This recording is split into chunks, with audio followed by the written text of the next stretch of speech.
see the final score, we track the revenue stream. Welcome to the show that treats the sports world like the multi-billion-dollar business it is. We dissect the ownership deals, the television right battles, the NIL impact, and the media figures driving the entire narrative. From Wall Street to the locker room, we follow the money and the people who control the message. Welcome to Press Row, the business of sports, right here on the Empty the Bench Network. Now, here's your hosts, Callan McClurg and Nick Morgasen.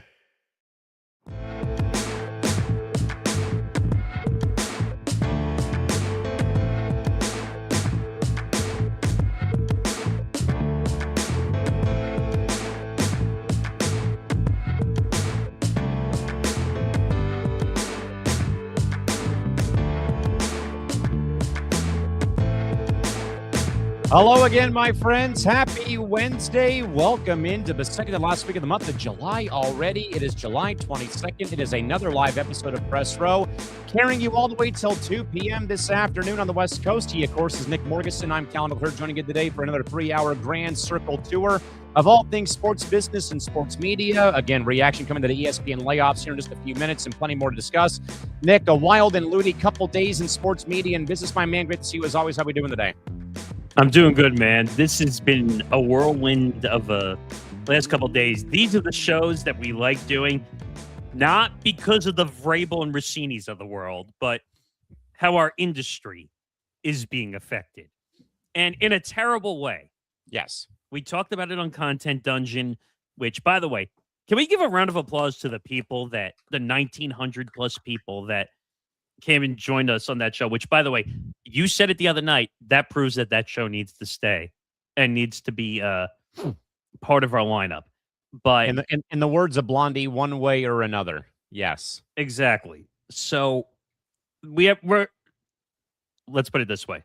If you're looking for info on the ESPN NFL Network layoffs, strap in, find your popcorn, drink a legal beverage of choice. Because I would never recommend drinking, but this is going to be a good show. But before we get to all that, make sure you follow us on social media at Press Row ETB across all social media platforms, Twitter, Instagram, TikTok will be soon. I promise you. But I'm going to say hopefully by next month we have a TikTok for this show. Follow the Empty the Bench Network at ETB Network, Twitter, Instagram, TikTok, at ETB Network. Subscribe to our YouTube channel, youtube.com/ETB Network. 1,145 subscribers and counting. I see more people watching. It's gladly appreciated. Go over to our YouTube channel, like, comment, subscribe, hit the notification bell. As Zan said the other day, it takes 30 seconds. 30 seconds plus another 5 to hit the notification bell. So please go do your part. Okay, now where to begin?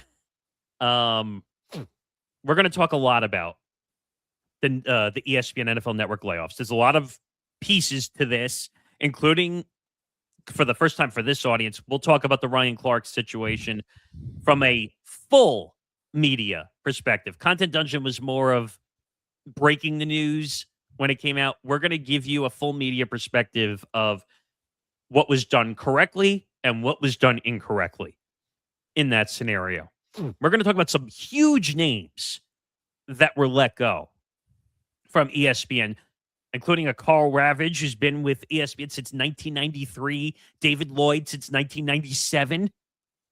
I mean, that's just 2 names. There's a lot of names. Some former NFL players, too. But that's going to dominate part of today's headlines of the show. I mean, heck, look at the title of today's show, for crying out loud. We're going to spend a lot of time. From the radio side, Audacy makes a licensing deal with SiriusXM. This one I'm still scratching my head on slightly, a little bit. Yeah. Because you're taking local stations and programming them into a national distributor. So just keep that in mind when we get to that. I have a lot of thoughts on that. I'm sure you do too, but me working inside of radio for a while, I'll tell you why this doesn't make sense. So an update on Paramount WBD. We are going to, there was a delay in the proceedings. which we are going to discuss. So you're not going to want to miss that. We'll talk about the Michigan and Ward Manuel for the first time together. You and I are talking about this. I've talked about this a couple times already. With the recent investigation, $13 million or whatever it was, $13 million spent on an investigation. This is all going to be an NIL discussion, basically, again, but we'll break that all down. Also, as you talked about on Cranium last night, Cam Scattaboo being the biggest jerk of all time as an NFL player. And I'm just going to say it right now, I told you so. I told you so. I told you so. Just keep that in mind. You'll hear about that in a little bit. What else we got? Oh, the Walton family is interested in the Las Vegas NBA franchise, which doesn't surprise me because they're worth more money than all of us combined in this entire world. Yes. Sophie Cunningham going viral, but of course the WNBPA doesn't know what fun means, so they're trying to say she can't monetize it. Mark Walter in the news again for apparent insurance company alleged frauds, which I'm sure you love about that. John Strong mistakes Matt Damon for Brad Pitt at the World Cup final. What? The NFLPA versus grass. Yes. And grass. And no, not the one you smoke. Wow. You're welcome. Bryson DeChambeau doing Bryson DeChambeau things. So all that and more, and there's some interesting stuff towards the end of the show too, which we'll get to. Should we get started? Because the ESPN thing is going to take a lot to break down. Yeah, we'll get started here, folks, on Press Row and react to the ESPN layoffs, as we have already, in a way, said our piece across some of the shows, though. But as of Monday into Tuesday, ESPN has officially let go of analyst Ryan Clark as part of a fresh round of network talent layoffs. Clark was abruptly pulled off the air with only 10 minutes left to go in the show on Monday for NFL Live, along with the fact of departures of David Lloyd of SportsCenter, Carl Ravage, Charles Davis, Tom Pelissero, among others. But also, mainly with Clark, though, his departure follows mounting internal friction, including the on-air clash he had months ago with Peter Schrager, where Clark dismissed Schrager's analysis because he never played football, claiming his own ex-player status made his perspective far superior, which also went into the commercial break and also includes his social media banter with former quarterback Robert Griffin III from Fox Sports regarding WNBA coverage, where Clark went very, very out of bounds towards targeting both Griffin's wife and his family. But of course, Nick, we were talking mainly about all of the other layoffs. So, Nick, your full reaction to this story is what? Well, I started to say it to you in Cranium the other night. I said it to you guys during Lounge a little bit. I said it mostly during Cranium last night. They're basically throwing away pennies to make a buck. Now, people are probably saying, what the hell does that mean? What it means is that they want a tax write-off because they still have to pay the contracts that they're under. Just because you fire somebody does not mean that the contracts go away. Remember what happened with, and I can't remember the former football player's name, Keyshawn Johnson, yes, and Max Kellerman, and all these guys that they fired last time. You still have to pay the contracts. You don't just rip up a contract and make it go away. So this whole thing, and we talked about this when ESPN, Disney, bought NFL Network, and they gave the NFL a 10% stake of ESPN in return for it. There was no way they were going to be able to house both budgets for ESPN and NFL Network. If you thought that, then you were either under a rock or naive. There's no way. There's no way that they could have held on to all those talent. Do I feel bad for people that lost their jobs? Yeah, of course I do. But I think there's another issue at hand, which I wrote into you as well. If you're just going to pay two guys to be the big talent, and this shouldn't be difficult to understand. It's Stephen A. Smith and Pat McAfee, both making McAfee's new deal is $60 to $65 million a year. Combined, they make over $100 million in total. Right. And I think part of that, because the show is licensed, that money is considered what everybody is making. Regardless, $60 to $65 million for a show that's not even technically theirs. Right. Stephen A. Smith, $40 million a year. Okay. You want to know what happened? I'll tell you what happened with this whole situation. They had to pay those two guys. And that's why, as they say, the smaller people lost their jobs. And by the way, our good man Tom Albano's in the chat box. He says, fellas, look, I know that Clark wasn't popular, plus the ESPN NFL merger, but it's a shame that a lot of notable names go in yet another ESPN layoff round, and these people have to get informed by the press about their firing. Real quick, though. Also, all the millions that McAfee, all $65 million does not go to McAfee. It also goes to the behind-the-scenes people. But I think, though, Nick, Tom is so right, though. And this was my point on Tuesday on Cranium. For ESPN and the Walt Disney Company, who I made my sentiments known, Nick, I have been a stakeholder and stockholder in this company since I was born. I'm a huge holder of it. So me too. I've got that. I've been an annual pass holder for almost the last 15 years when it comes to going to the parks in Anaheim here in Southern California. And I made the funny joke, Nick, that you can easily recoup all your losses in churro sales made in Anaheim in Florida. Disney has no backbone. ESPN has no backbone to call them into the office, take them out for lunch and say, Sally, we got to move on. Well, they find out via social media. That's what I'm getting at here. How low can you go when it comes to this whole thing? What I want to point out, because Tom is right for the most part on this, which is you find out via social media. You find out however you find out. And I said to you last night on Cranium, I think the insiders need to be blamed partially here because you have the guys. And by the way, I'm not disrespecting these people. I think the insiders do a good job. But when you have the Andrew Marchands of the world, who I love, and I've had the chance to interview before. Right. I've talked to Jimmy Traina multiple times. Tom and I have both talked to Jimmy Traina before. We've done multiple interviews. The problem I have is that these companies are leaking their layoffs to these insiders and saying, well, we, like you said, we don't have a backbone or we don't have balls, however you want to say it. And we'll let the media expose that you got fired. I guess we don't care that these people have families or bills to pay. We're just going to expose it to the social media world that you're fired. And I agree with Tom. I have no respect. You heard me say this last night. I have no respect for Ryan Clark for some of the stuff that he's done. Between basically calling RG3's wife racist names via social media, or threatening to beat up Peter Schrager on air because he never played in the NFL. I have no respect for Ryan Clark whatsoever.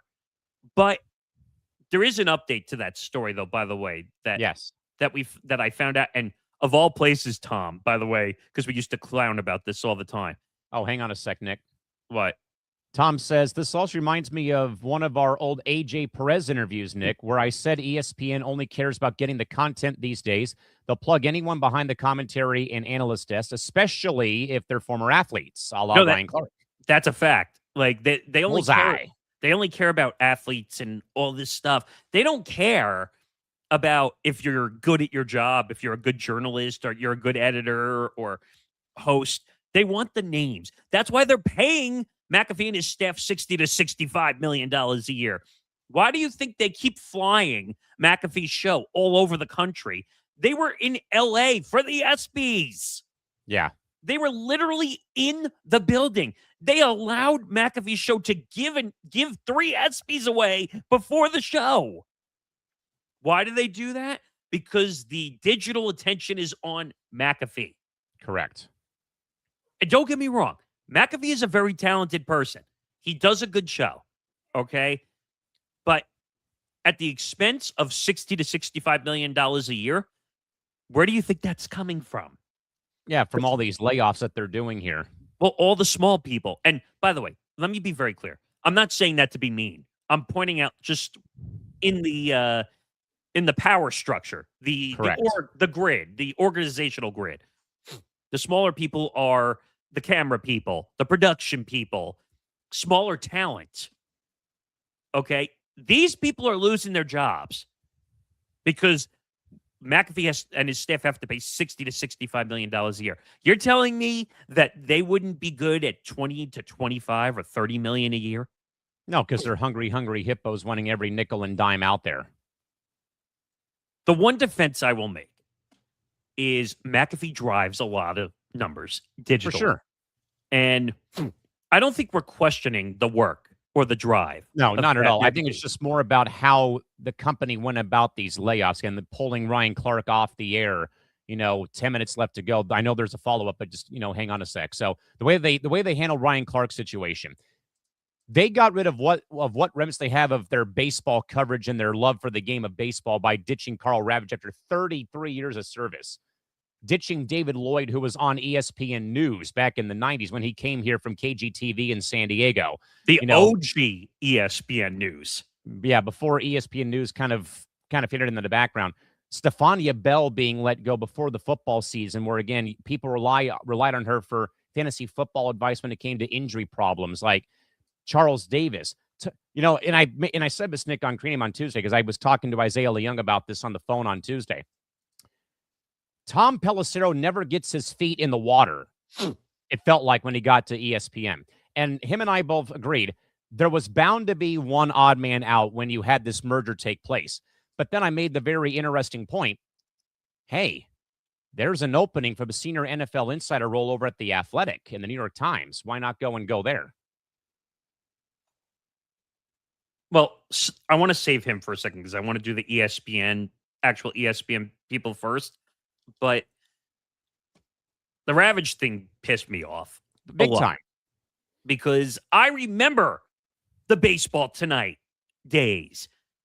I remember when the show would come on. They would do it as pre-shows sometimes before, especially Sunday if they Night were Baseball. on location for a SNB game. Correct. So I just have a problem with the way they're handling this thing, and I just don't know how to feel. And we'll go through some of this stuff because I have some of how it broke down. But there is a follow-up to the Ryan Clark situation. Yeah, go ahead. Which, believe it or not, TMZ got before everybody else. Who would have thought, right? Now, I'll give TMZ a lot of credit because they've gone away from a lot of the paparazzi bullcrap, and they're actually trying to be a news organization and trying to do stuff. So, as they say, Ryan Clark was let go by ESPN yesterday in the middle of a live show, and TMZ has found out that there is some inaccurate information. What? A source with direct knowledge tells TMZ Ryan was going to be notified on Tuesday, which we had talked about. Correct. Yeah, we already knew that. That he was part of a mass layoff. But on Monday, the network was made aware that a report, which was the Outkick report, was about to drop about the former NFL player being laid off. The report was going to be published while Ryan was filming NFL Live, which is what happened. Yes. And a call had to be made. How should he find out? We're told ESPN honchos decided to get ahead of the news and tell Ryan during a commercial break rather than him see an alert on his phone.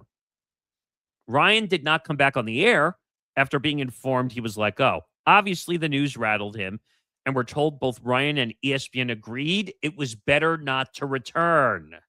So Ryan Clark basically said, on both my terms and your terms, I'll take it. So he was not yanked off air, which and this goes back to my point that media insiders don't get the full story. Mm-hmm. TMZ says it's not like Ryan was then escorted off set. Ryan was appearing on the show via Zoom anyway, so he wasn't in a studio. He was at home, like we are right now. Correct. It says our source also threw cold water on speculation that Ryan's NFL Live colleagues were told what was about to happen. Folks believed that to be the case because the talent was nodding on camera. But we're told all the nodding was just Ryan's colleagues agreeing with the points he was making during what turned out to be his last segment. Ryan broke his silence on Tuesday morning. I have the tweet here. Yeah.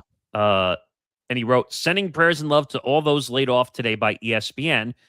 So many of you have poured your life into that company, and I know you're feeling right now. My hope is, as this door closes, another one opens for you all. Very well said. But this is the problem. And I love, you and I follow the media insiders more than most. Yeah. But sometimes they don't get the story 100% correct. Yeah. They're probably like 90% right at one point, but then there's that lingering 10% out there that's not fulfilled quota. Yeah, but in this case, this 10% was wrong. Major wrong, yes. He was never pulled off set. He was never yanked out of a studio. I don't think anybody knew what was going on. We did know that Outkick scooped their own company in figuring out the news, which that tells me someone inside the confines of ESPN knew and told insider information. So I'm having some issues with that because Marchand and Glass-Steagall and all those guys were saying that he got yanked out of studio and was fired during a commercial break. That didn't happen. It might have taken place during a commercial break, but they decided maybe it's not a good idea to come back on.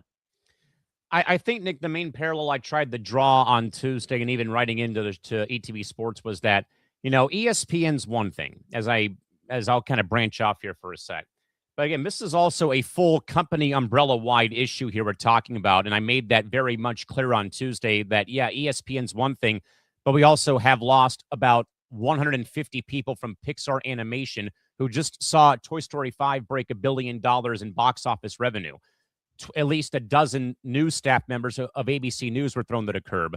Nat Geo lost, I think, a very huge amount of their workforce. 100 to 150. So this isn't, ESPN's one thing, but there's also, another domino effect out there, Nick, that people, unlike us, are not really focused on because they're looking at one side of the spectrum, that other people have also been affected behind the scenes and within the confines of the House of Mouse. Right. I mean, mostly because we're a sports media and business show. Like, we try to stay to the sports side as much as possible. But like the ABC News, 12 reporters were affected. Nat Geo was affected. Pixar was affected.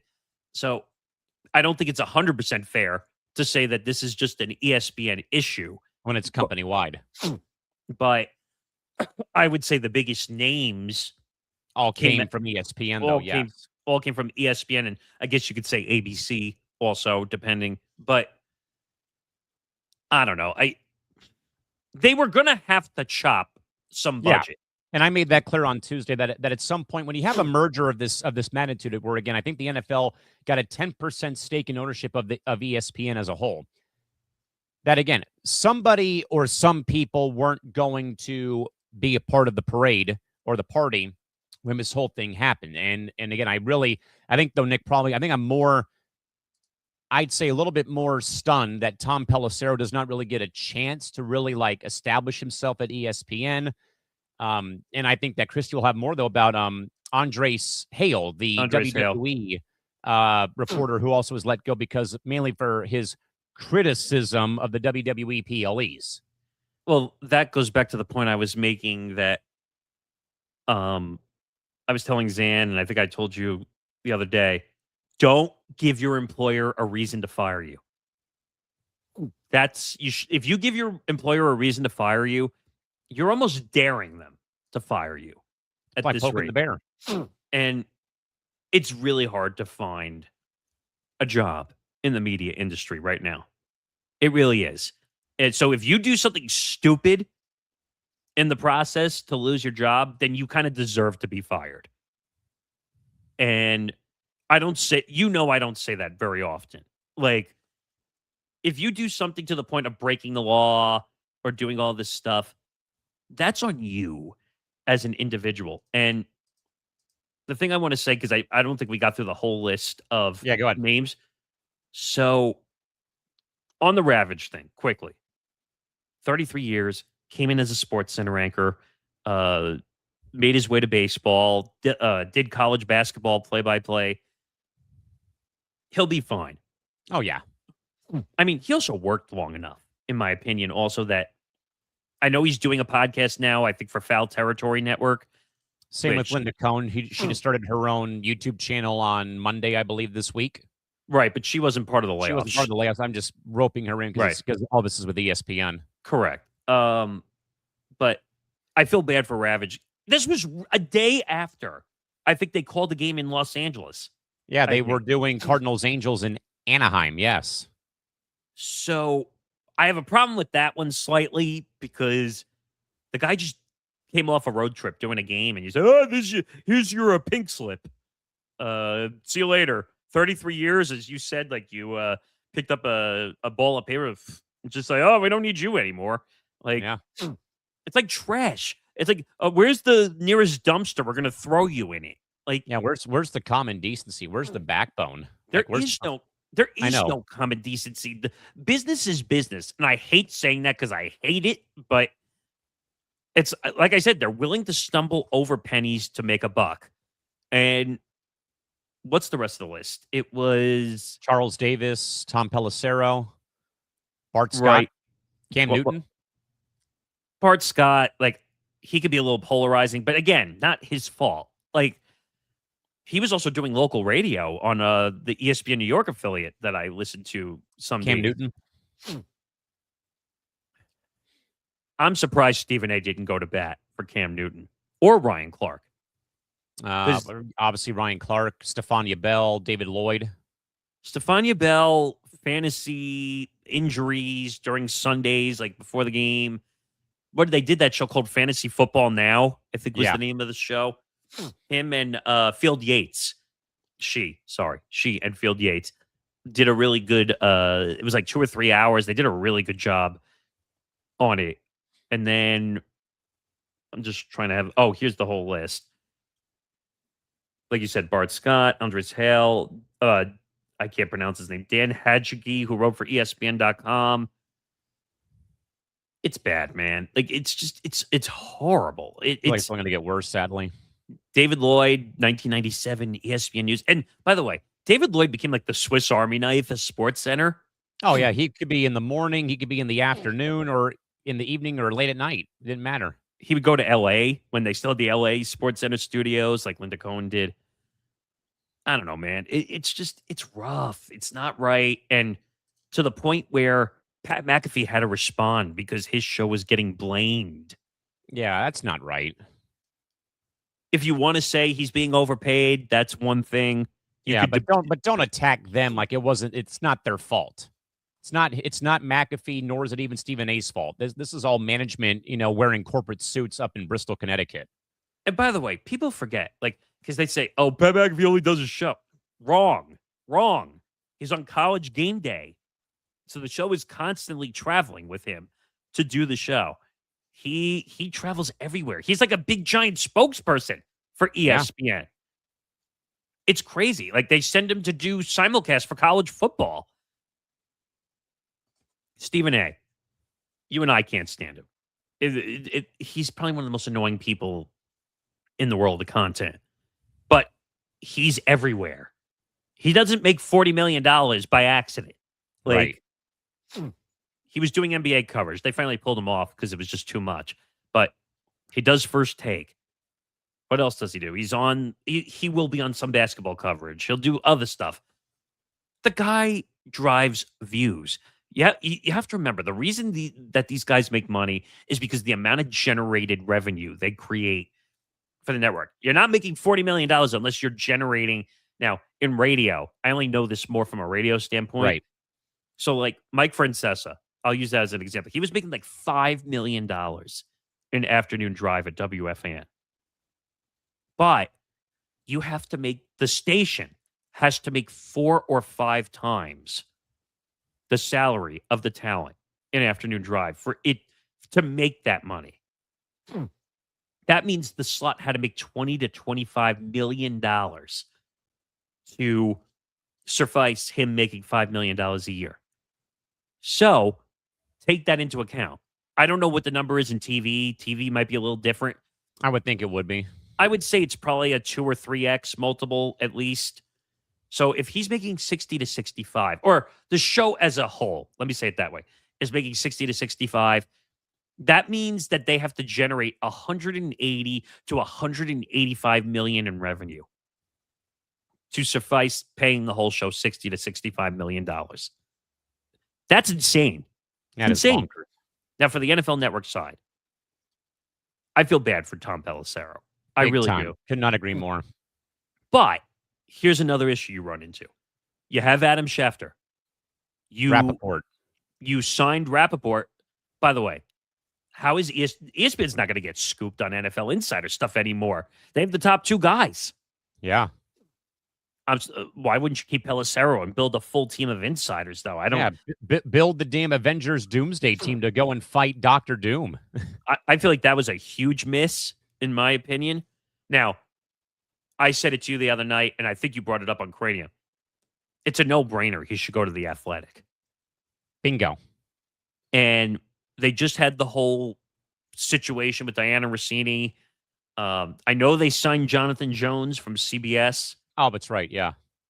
But Jonathan Jones is not Tom Pelissero. Yeah. Tom Pelissero is one of those guys that will drive your coverage. If you bring him in, he will get the same attention that Diana Rossini was supposed to get. And I think we'll do better, actually. Definitely. He could go a lot of places. He could go to Sunday Night Football on NBC. He could go to Fox. He could go to, I'm trying to think, Amazon. Yeah. For Thursday nights. Netflix for Christmas Day. Yeah, I would never wish that on Tom Pelissero ever. But yeah, big mistake. Charles Davis, I understand it. Great analyst. Did NFL, I think, with Iron Eagle in the booth. Yes. Big. I think he's number 1 in college football in the booth. I think also. So possibly. He's just going to take on more college assignments with CBS. Yeah. He'll be fine. Was there any other names on that list? Is he going to be working with Gary Nessler next season? I think so. Or Brad Nessler. Yeah, Gary Nessler. Brad Nessler, yes. I'm getting Brad and Gary mixed up after all those years of them working on CBS. Well, I think you're thinking Gary Danielson is probably the guy you were thinking of. Who I think he either retired or he's close to retired, yeah. But he'll be fine. I'm not worried about him. The name of that whole list that I'm worried about is David Lloyd. Yeah, that'll be interesting. Now, he has had local TV sports roles before. He worked here in San Diego on ABC 10. I wonder who could scoop him up. I mean, could it be Fox? Could it be like Amazon or a studio show maybe? The problem is they want, and this is no offense to him, I think he's a great personality. They want young. Yeah. Which sucks because if you have a good personality, it shouldn't matter if you're young, old, or indifferent. It shouldn't matter. But, and this is, I'm going to take a shot at some networks because I don't think it's right. Where do all the studio hosting gigs go to? Normally. Former athletes? No. Young female. Oh, yeah. Younger demographics, yes. I don't think it's right that women only do studio hosting. They should be able to do more. Yeah. But they're looking for people with followings. I can't remember her name who's doing the NBA for Amazon. Oh, Taylor Rooks. Taylor Rooks. And I think she's going to be doing NFL, I think, at some point for Amazon also. Alongside with Carissa, or is that going to be something totally different? I think she's going to be helping or doing some digital stuff. Gotcha. But it makes sense. Taylor Rooks has a huge following all the way back to when I think she worked at Bleacher Report. Sounds about right. So that makes sense. So unfortunately, he might get aged out. And that's sad. That's unfortunate, yeah. But when your career is Sports Center and you don't have something else, it unfortunately doesn't do him a service in a sense. I think that's a problem. Now, like you said, Pelissero will land on his feet. He's an NFL insider. He's got plenty of sources. I guarantee you already, people are probably knocking down the door. So I'm not worried about that. His phone is just dinging, dinging, dinging, dinging, dinging, dinging. like being an NFL insider. Yeah. The Cam Newton thing, apparently he said that he insists there's no bad blood after the layoff. I think he was like literally back on 4th and 1 after he got let go by ESPN. Well, that's his own podcast, so that Yeah. makes sense. I think he'll be fine too. He's got all that money when he played for Carolina. He'll be fine. He's a former NFL player. Same thing with Bart Scott. He'll be fine. Ryan Clark should be fine too. Ryan Clark, I think, made over $100 million in his career. So it's a sad day.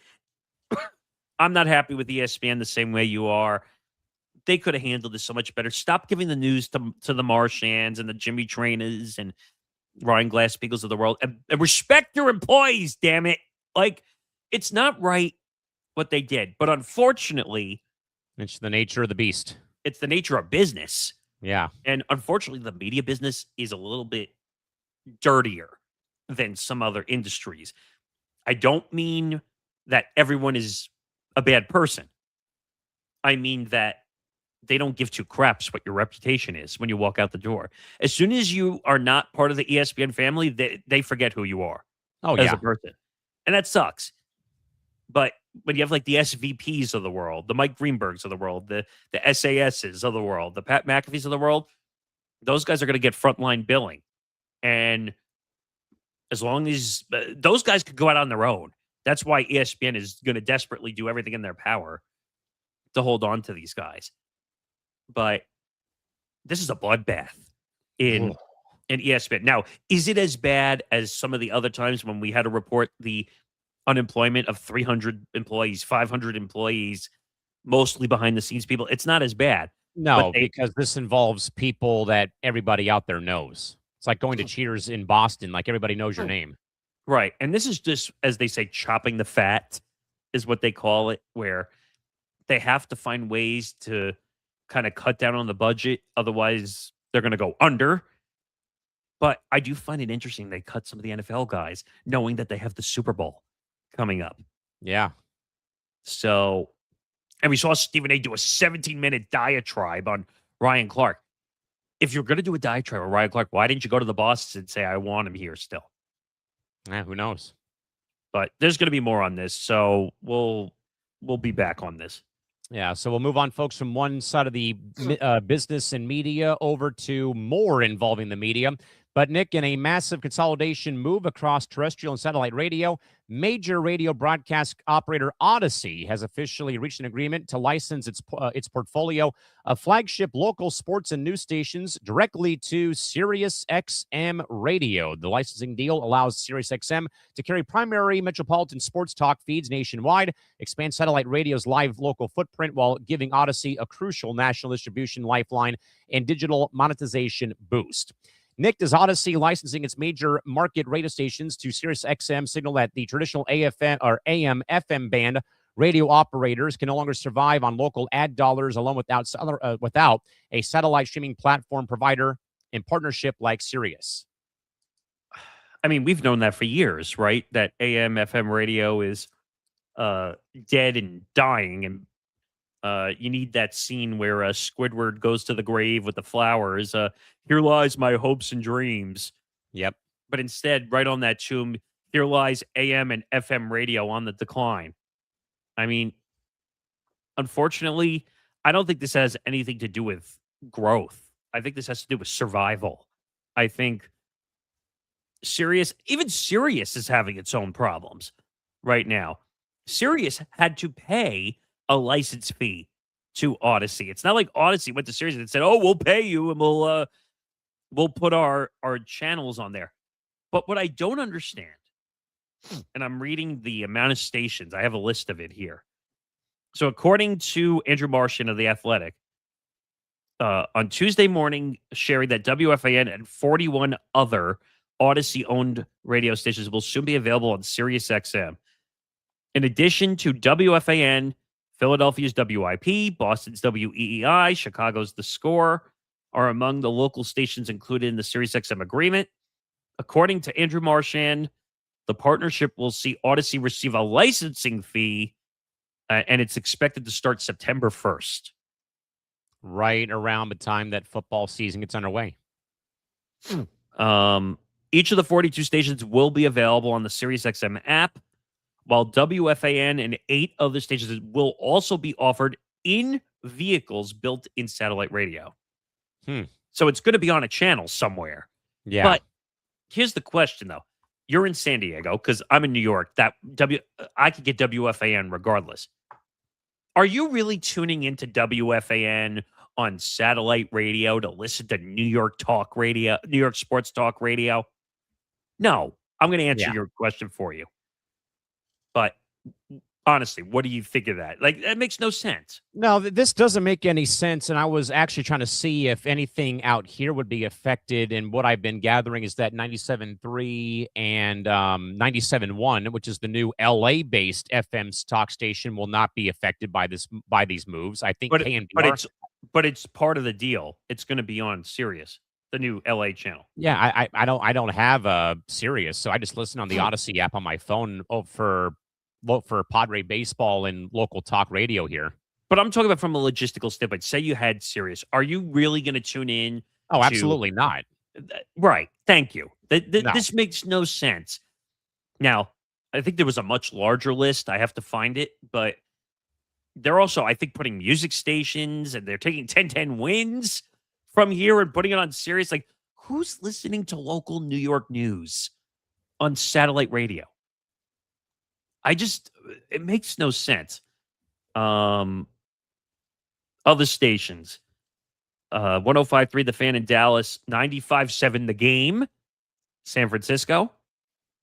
WIP, WEEI, 97 The Ticket in Detroit. And The Fan in Cleveland and Pittsburgh will all be available to listeners in their cars. But for the first time since 2008, New York sports radio listeners will be able to hear Chris Russo, Christopher Mad Dog Russo, and WFAN on the same platform. So I just pull up a list too, Nick, as well, about 23 stations in total for sports launching on the 1st. Broad vehicle availability will include WFAN, as you already mentioned, Chicago, Dallas, San Francisco, Philadelphia, Boston, Detroit, Pittsburgh, and Cleveland. On the SiriusXM app and 360L radio systems only, these 14 stations will launch on the 1st via the app and vehicles equipped with SiriusXM 360L technology. KNXFM 97.1 in Los Angeles, KILT 610 in Houston, WJFK and WTEM in DC, WZGC in Atlanta, WQAM in Miami, KWFN in San Diego, KJZFM in Baltimore, KRSK in Portland, KIFM in Sacramento, KFNZ in Kansas City, WSSP in Milwaukee, WMFS and KDCD in Memphis, and then WGR 550 in Buffalo. Yeah, they're all sports stations for the most part. Yeah. News. Okay, here we go. News and talk stations. Winds in New York, 92.3 FM. KNX in Los Angeles, WBBM Chicago, where the Bears have their flagship radio station, KCBS San Francisco, KRLD Dallas, KYW Philadelphia, and WPHT in Philadelphia, WWJ Detroit, WAOK. And by the way, that's a great call sign, by the way. They could have fun with that one. Yeah. Legendary station WCCO in Minnesota, KMOX in St. Louis, KDKA in Pittsburgh, KMBZ FM in Kansas City, WWL in New Orleans, WTIC News Talk in Hartford, WBEN in Buffalo, WRVA in Richmond, Virginia, in WORD, WORD in Greenville and Spartanburg, and then in Wilkes-Barre, Scranton, WILK. So all those are going to be in some capacity on SiriusXM Radio starting on the 1st day of September. The funny part is I know most of the news talk stations you're talking about because we had some of those as affiliates when I was a producer for the John Batchelor Show program. So I know some of those news talk stations around the country. Yes, in case you didn't know, I was a producer for a nationally syndicated political talk show. He was great experience. Don't go back to that business. Don't do it. But this makes zero sense. So it sounds like Sirius was trying to build more platform without hiring Yep. And We'll Audacy, just take this and push it somewhere else. push. Like, you know what? And Sirius had to pay for this. They're not in a good spot. No. They have to pay license fees for all these stations. And you know what these stations are saying? Oh, we're on Sirius now? Yes. We could be heard nationally? The problem is, who the hell is turning into that? Unless you're a fan of the Yankees living in San Diego and you want to listen to WFAN talk radio, that's it. But you said it right before. You need Sirius, too, for this to make sense. Yeah. I happen to have Sirius XM, but to be honest, I would never go back the other way. I actually think Sirius sports channels are better. But so I would be the non-customer because I listen to all the channels on their own. Right. For sports. I don't need WFAN on Sirius. I'm going to listen to Mad Dog. I'm going to listen to NBA radio. I'm going to listen to NFL radio. I don't need local channels in Oshkosh, Listen to the Wisconsin. Yankees. I can't watch them on TV. But I'm just saying, like, do I really need the local station in Oshkosh, Wisconsin on Sirius? Like, no. Like, Only if Bart Winkler's there. well, I wish. We got to get him back on. We do. But it's just one of those things where it's just like, come on, dude. Like, what are you doing here? And why? And what are you trying to accomplish by putting the stations on a national platform? Like, so you're telling me for New York, someone in Texas is going to tune in on satellite radio and say, "Oh, I have to listen to WFAN in New York." Like, No. By the way, this is a soccer story. Oh, great. And it has to do with Inter Miami. Okay. The MLS has announced that it is reviewing a tampering allegation against Inter Miami following their signing of Casemiro, whose discovery rights were held by the LA Galaxy. I did actually hear about that this morning. Yes, as MLS, I think, fully resumes operation with every team in action this evening. Care to explain that to people maybe who don't understand discovery rights? Yeah, I really haven't I really haven't looked through this whole thing, and they said it was discovery rights in Major League Soccer. That's correct. So what this means is that MLS discovery rights allow a club to hold priority negotiating rights for players not currently in Major League Soccer, giving them first opportunity to sign the player or trade the rights to another team. This is a unique mechanism that lets a club claim the right to negotiate with a player who is not under contract with Major League Soccer and has never played in the league. Each team can maintain a discovery list of up to 7 players at a time, and the league ensures no player appears on multiple lists simultaneously. This system is designed to prevent bidding wars, maintain competitive balance, and reward teams that identify talent early and keeping them within the MLS confines. So in a nutshell, essentially, a club adds a player to the list and confirms it with league officials. The club holds the rights and has first priority to negotiate with the player if he wants to join the league. If another team wants the player, they must purchase the discovery rights from the original club, typically using their pool of either super draft picks or general allocation money, or GAM. Rights apply only to players outside Major League Soccer. Returning MLS players are subject to the right of first refusal instead. This has, though, happened already, though, Nick, on 3 separate occasions involving Thomas Müller, the German national team star. The Whitecaps had to pay Cincinnati around $400,000 just to negotiate with them, despite Müller never playing in Major League Soccer before he went to Vancouver. Marco Reis with the Galaxy, they had to pay Charlotte FC $400K in GAM to acquire his discovery rights. Now with this one here, his move to Inter Miami was delayed because the Galaxy held his discovery rights in requiring financial compensation before negotiations could in fact produce. Rights exist, by the way, real quick, to ensure,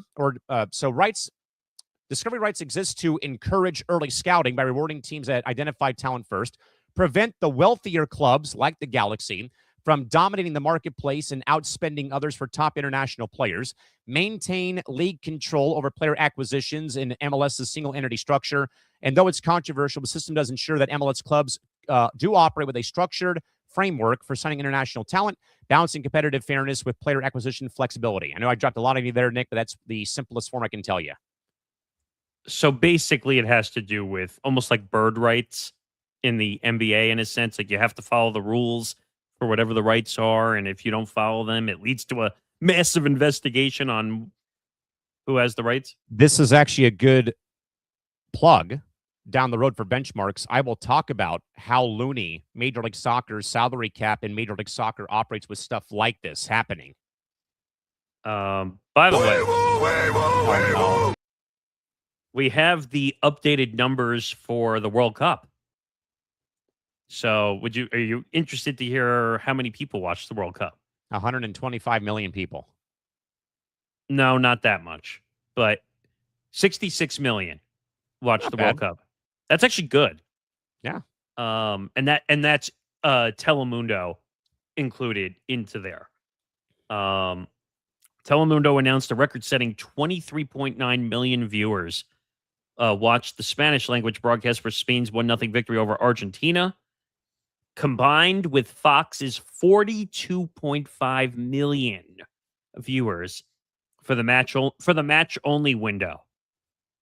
So I guess that means just the match, not any of the pre-show stuff. Hallelujah. So the total World Cup final audience reached 66.4 million viewers, far and away the most watched soccer match in U.S. history. There we go. I mean, that's not a surprise. No. Soccer is here to stay. What It's more not do you going want? anywhere. What more do you want, folks? Now, you get Nick D over there making the argument, it's not football numbers. Okay. Because the discovery is not there as much Correct. for soccer than it is for the NFL. If there was more discovery involved in soccer, it might fully compete with the NFL in some regards. Or how about you take your ass to Harrison, New Jersey, stop going to Atlantic City, and watch the Red Bulls play, for God's sakes, and then come back and talk to me and Trevor. I got to make my way to, which team is it again? New York City FC. The Pigeons. The Pigeons, yes. I got to go there. Is that the one that played at Yankee Stadium, or is that? And then they split their time for a couple games at Citi Field before they eventually moved to Queens pretty soon. I got to go there. I've heard some good things about the stadium, too. Yeah, well, they're playing it. Well, they're playing at Yankee Stadium. Come on now. No, but I'm saying I've heard the other thing they're talking about, too. Yeah, for Etihad Stadium, yes. Which, by the way, our good man Trevor Williams will be at the match between the Pigeons and the Crew in Columbus tonight. So we'll hopefully have some ETP content to keep the channels flowing as we are post the World Cup. With that, Nick, still, though, in major media news, though, but, Nick, the federal courts have paused the Paramount WBD merger again as the federal courts have officially issued an injunction halting the proposed mega merger between Paramount Pictures and WBD until at earliest August the 3rd. The pause gives regulatory agencies extra time to review potential antitrust violations and media consolidation impacts, leaving major broadcast properties and streaming integrations in limbo. Nick, with courts pushing back on the merger, are we seeing the legal limit on how big legacy media giants can grow before federal regulators step in to protect the market's competition? I knew there was going to be a fight. This was not just going to pass. Oh, we're done. We're just going to put a stamp of approval on this. It was never going to happen. It's a huge deal. These are $2 billion companies that are trying to merge together. And obviously Paramount would be the leader because the Ellison family has the more money than this entire network would ever see in their entire lifetime. Billions upon billions upon billions of dollars. And the problem you're going to run into is you start to have monopolistic tendencies that come up. Uh-oh. What?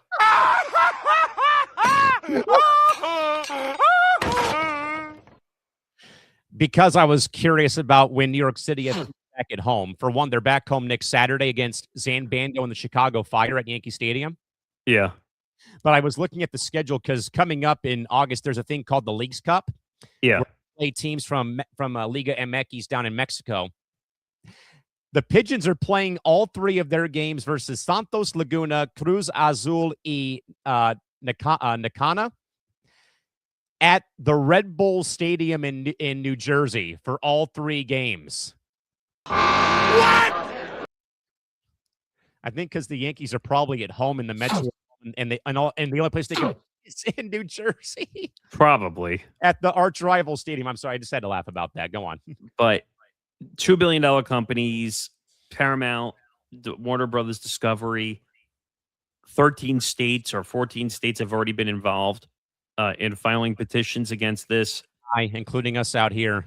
Well, yeah. Well, you guys, I think, led the petition, if I'm not mistaken.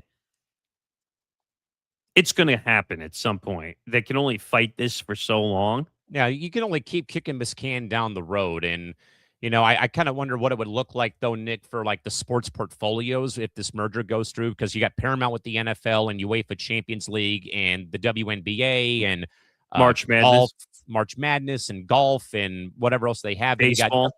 Then you've got WBD, though, Nick, where what do they have? The NHL, NASCAR, wrestling a little bit, WWE or AEW, I should say, when it comes to that promotion. Them not having the NBA, I think is, and them not having the NBA, I think is just still a big gaping hole for them. I think it's just more even though there's sports, there's a lot of entertainment properties between the two sides, also, which is going to make this deal. I'm trying to look it up because I'm curious to see how this will affect sports properties, because I know WBD is going down the toilet, but yikes. Let's see. So, that's right. We're forgetting Paramount was CBS Sports. Yeah, and that's why I said the NFL, UFC. Yeah, depending on if they air certain cards, but this just makes the March Madness thing even though they were already working together. Exactly. Now they're just going to be the same company, which I think is a partial conflict of interest because they're now the same company and they're going to be doing things together. But so they're saying it shifts WBD's recent second-tier sports strategy, merge streaming services like HBO Max and Paramount Plus, and increase broadcast exposure for select cable properties. Well, that'd be good if they merge HBO Max, because I already have Paramount Plus. I have Paramount Plus. Well, HBO Max is pretty much gone. Like you can't even open it anymore. But they're for sports portfolios. Oh, we forgot PGA Tour. All right, I said golf. Yeah.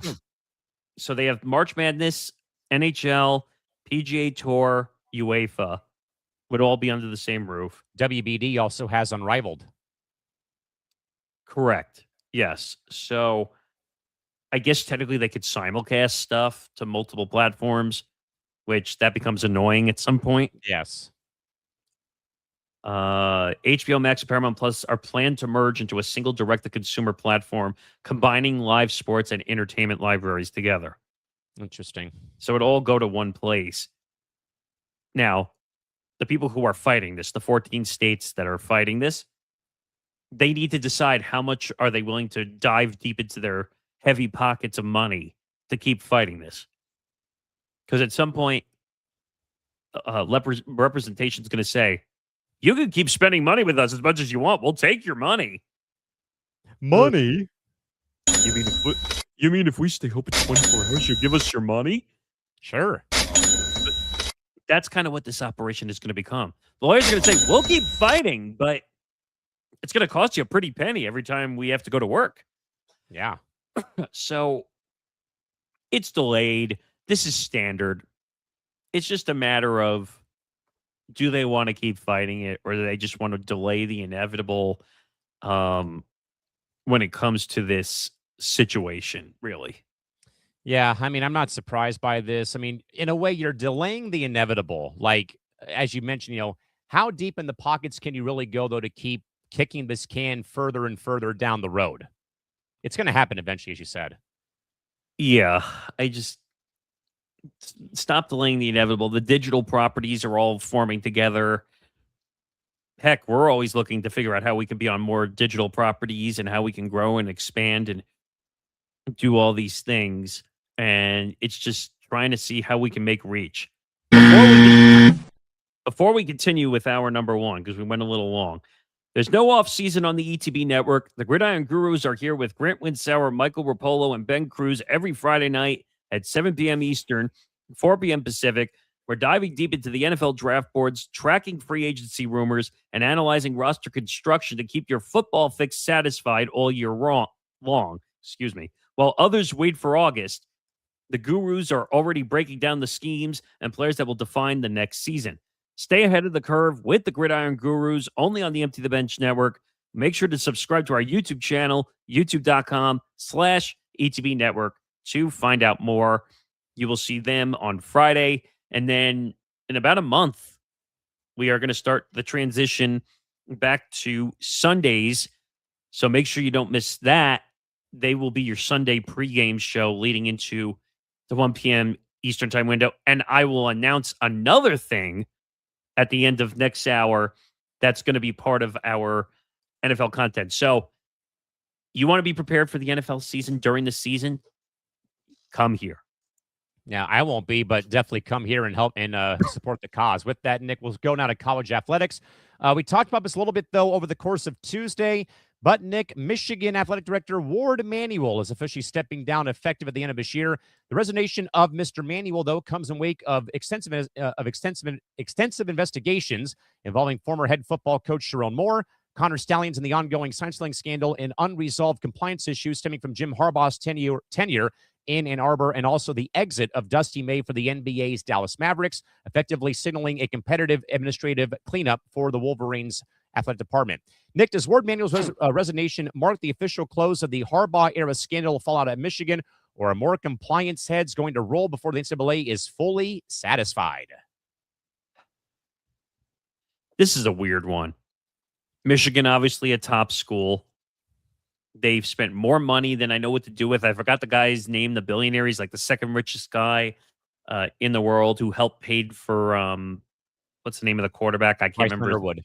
Yeah, Bryce Underwood, who I think got like $13 or $14 million in NIL money, which is ridiculous. I think it was 13.5, I think, if memory serves me correct.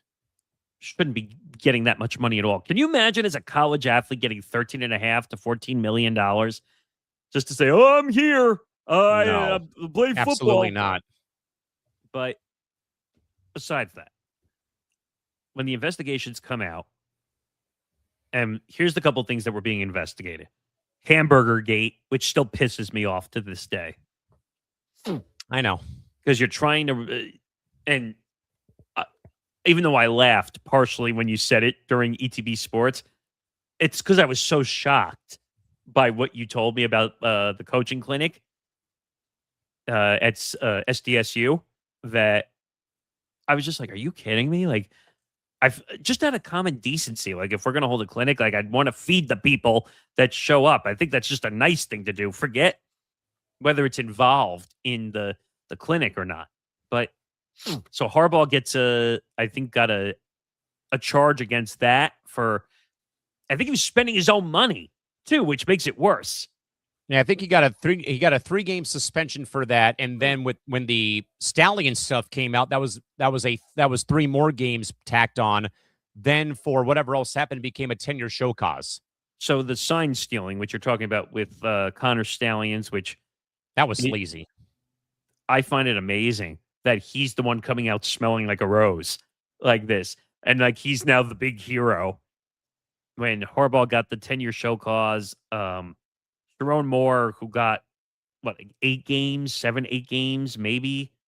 I want to look this up. Well, I know he missed a few games, but then he did a lot of self-inflicted damage to himself when it came to the relationship issues that he was having, and then the whole, SWAT intervention that happened, too. Well, the knife that he threatened to basically do harm to that girl. I'm just looking to see what his penalty, because I know that, like we said, Harbaugh got the show cause penalty, but yeah, I can't find it. I don't know why it's not popping up, but oh, here it is. NCAA penalties for Sharon Moore. A total of 3 games. I got it wrong. 3 games, compromising a self-imposed 2-game. I hate when people do that. Oh, I'm self-imposing a ban on myself. Have you ever understood that? Like No. self-imposing a punishment? Oh, sorry, we'll take a self-imposed ban after what we did. And then he got additional game for the NCAA. So he served a 3-game suspension. Or actually, they said it was supposed to start at the beginning of the 2026-27 season. Oops. And then he got a 2-year restriction, though it does not prevent him from performing normal coaching duties outside of his active game suspensions. Doesn't matter. Sharon Moore is toast. And then Matt Weiss, the I think offensive coordinator, was also arrested for identity theft and Yes. for unauthorized use of computers, and he's awaiting trial coming up in September. Yeah, he's not going to be coaching anytime soon or ever again. So I hate to say it again, though, Nick, but why does it feel like though that now these two natties won in 3 years now are going to be like forever tainted in people's minds because of what had gone down at both these universities or at this university? But here's the problem, though. We could say it's tainted until we turn blue in the face. It's not going to be a Paterno situation in Penn State with Paterno and Sandusky, yikes, where they completely, I think, vacated all the wins that Paterno had, and they took away basically all the records and stuff from Penn State. At USC football with Reggie Bush's Heisman until he got it back. But that didn't affect the records. They were forced to vacate all the wins in the national title from that year. Were they? Yeah. See, that's wrong. Like, if you want to say, like, at the time, before we knew anything, you wanted to say, oh, we'll take his Heisman Trophy, fine. That's no problem. Don't take it out on the team because he took money from an agent. No? Yeah, exactly. The Paterno situation and the Sandusky situation affected the whole team. It affected the whole university. That's why they went in and they removed all the records. USC did, in fact, vacate the 04 national title and multiple wins in wake of the Reggie Bush NCAA sanctions coming out. See, in my opinion, though, when they gave him his Heisman back, they need to put those records back in the book. It took them until 2010 to finally punish USC football. But did they ever put the records back in after he received his Heisman back? The NCAA back in 2010 found that Bush and other The NCAA found out that Bush and other USC athletes had received improper benefits, leading to a 2-year postseason ban, a deduction of 30 scholarships over 3 years, and a vacating of old games. The sanctions appealed retroactively to the 04 season, which was dominated by both Bush and Matt Leinart. The NCAA's June 10th of 2010 ruling determined that Bush was ineligible for the 04 season because he accepted gifts from a sports marketer, which included the vacating of the 04 Pac-10 championship, the AP National Championship, and the 05 Orange Bowl win over Oklahoma. The BCS followed suit, stripping the Trojans of the 04-05 National Championship and vacating the 05 Orange Bowl result, as well as the 06 Rose Bowl loss to Texas. And USC also vacated 14 wins from that season, going from 11-0 to 7-0 on that season. See, like I said, you gave him his Heisman back because you admitted you were wrong, right? Like, yeah, put the records back in the book. That's not fair. Like, I understood why they took them away at the time because of the improper benefit. And you know what else happened in wake of that scandal? What? USC could not have any relationship with him for 10 years until it finally went away. They couldn't even retire. They had to pull his retired number off the sun deck at the LA Coliseum. This is why the NIL situation is bad. And only getting worse. Because we don't have regulation. Yeah, there's no structure. It's the Wild West. It's like cryptocurrency. I keep using this example because right now, like, I have some cryptocurrency because my brother is a financial advisor. So he said I should have a small amount just for safekeeping, all that stuff. My point is, there's no regulation fully. You could buy crazy amounts of it if you wanted to. And there's no way to regulate it fully. Same thing with NIL. There is no way. They have still not figured out a way to regulate this situation fully. And then we end up with a Brandon Sorsby situation with gambling. Right. So to circle back here now to the Ward Manuel part of this, he should have stepped down. They should have gotten rid of him a long time ago. Yeah. When John Harbaugh basically ran away from his punishment. Jim Harbaugh. I mean, sorry. Jim Harbaugh. We'll talk about John here in about 2 minutes. Yes. Sorry, you're right. Jim Harbaugh. I want to make sure I get that accurate. Jim Harbaugh ran away to the NFL and said, your 10-year show cause been F you. I'm going to go run to the NFL and coach the former team that used to be in your area. He was also our quarterback at one point. Right, but now he took the LA Chargers job. It's trust me, I think it sounds bad too. But I don't know. That issue, he should have been gone after he ran away from the punishment. And the other thing, Nick, before we move on here, the other thing I don't like and I read that the last piece of their statement in that very phony baloney high-pitched voice on Tuesday that we're going to put all these parameters in place that we're going to hire new compliance officers and do better with HR. Like, save me the BS. You're Michigan. You get away with everything all the time because you're not you're a powerhouse. You're not a mid-major university, for God's sake. And that too. Thank you, Chuck. I mean, am I really that surprised the way this went? If this was a small university, first of all, they would have gotten the death sentence if this was not Michigan.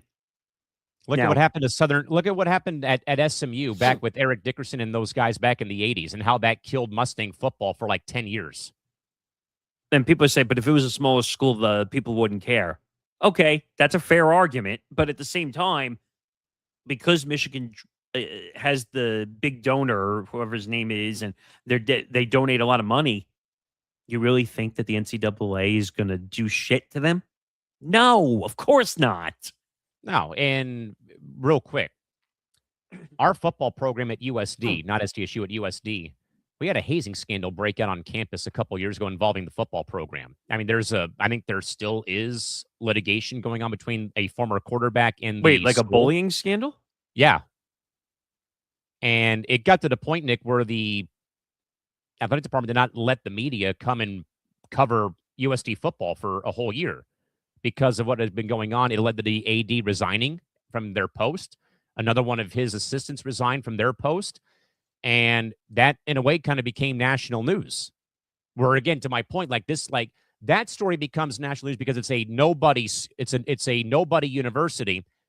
But lo and behold, Michigan has this happen, and it's a nothing burger to people out there. To my point from Tuesday. It's stupid. I mean, Ward Manuel should have been gone, like I said, after the Jim Harbaugh situation when he ran away. It's under his watch. Everything that happens, all the scandals, the Hamburger Gate, which I will give Jim a wash for because I don't think that one's right. But the sign stealing, the cheating, the improper stuff, and then Sharon Moore. Yeah. I could count like strike 5 and strike 6 between those two incidents alone. Ward Manuel has no business being a AD at Michigan. And in my opinion, he shouldn't be an AD, period, in college sports because he didn't do the job to protect these athletes or to say, hey, Jim, maybe you should cool it a little bit when it comes to doing things improperly. And the whole Sharon Moore thing was handled grossly inappropriately the whole way, waiting to see what the courts were going to do on whether they were going to save his job. Are you kidding me? The reports that he took a knife allegedly and held it up to the girl's neck. Like, what more do you need to see? The texting to a girl. And by the way, I don't know if he's still married at this point, but married with 2 kids, 2 girls, I think 2. What kind of message is that sending? Win-loss behavior. We don't care. And what message are you sending, Ward Manuel, being in charge of the athletics department? Go win me a national championship. I'll sweep it all underneath the rug. Yeah, but I don't care. I don't. Just because Again, you win. win-loss behavior. Call it for what it is. Do you realize how long it took for the whole Joe Paterno situation to turn over finally? And that Penn State football is still nowhere where it once was when Paterno was still the head coach. Do you remember, like, Joe Paterno went from having, like, a statue to them removing it because of what happened? He was like in a respectful way, he was like a god on the PSU campus. Yeah. Like, and even then, I know that. And then they did the whole 30 for 30, I think, on the, well, because the Sandusky situation was a public nightmare. First of all, I don't know what that whole situation was a public commodity. First of all, why was he doing that shit inside of the showers? Like, it makes me wonder, like, how effed up of a human being you have to be just add Larry Nassar to that with USA Gymnastics. That should be a benchmarks episode. It'll be on the list. But don't worry. It's amazing how people around college athletes or athletes, the younger athletes in general, how they act. And with NIL, the last thing I'll say, that NIL makes people have their judgment clouded because all they're thinking about is, where's that sound again? That one. Because that's all they care about. All right, Nick, your boy Cam Scattaboo certainly gave Giants fans a heart attack as he raised serious medical concerns after attempting a very poorly done backflip over the weekend in New York at Fanatics Fest. The stunt comes as Scattaboo recovers from a severe season-ending injury suffered last season and follows a storyline involving WWE months ago alongside the Judgment Day while still on the injured list and having his foot on a scooter, which has seemed to fluster team executives over his off-field physical risks. Nick, when a player like Scattaboo recovering from a major injury, pulls off high-risk stunts like this at fan expos, how aggressive should a front office need to be regarding contractual language and on off-field activities? Nick, you can scream at the top of your lungs here because I already did so on Tuesday, so have fun. Yeah, this one, I'm just going to say this now to every effing person on this network who gave me shit over... Say, oh, you're overreacting because he's allowed to go to a WWE event if he's a fan. And guess what? At the same time, where he was recovering, I think Callan said it on Cranium, that he was still on that leg dragger thing where you put your knee on it and then you have to use your other leg to push it.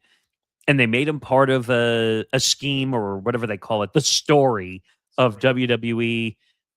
And he could have gotten hurt then, for crying out loud. And it was but Nick, you're overreacting. You're wrong. You're an idiot. You're a jerk. Blah, blah, blah. And then what happens? We make it to Fanatics Fest this past weekend, which is in my neck of the woods in New York City. Nico was actually there, I think, all 3 days. Dino. And so was Dino. We saw some cool pictures from it. But so Cam Scattaboo was on a panel. I still can't figure out what panel he was on.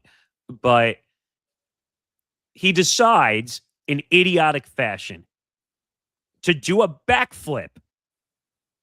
And when he lands or tries to stick the landing, he lands on his ass and almost blows out his surgically repaired leg. That was after he also showed off the scar to the crowd like he was showing off like his manhood. Like, come on, man. What the hell are you doing?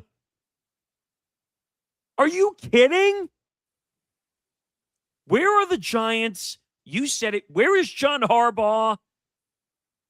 Making light of it on ESPN yesterday.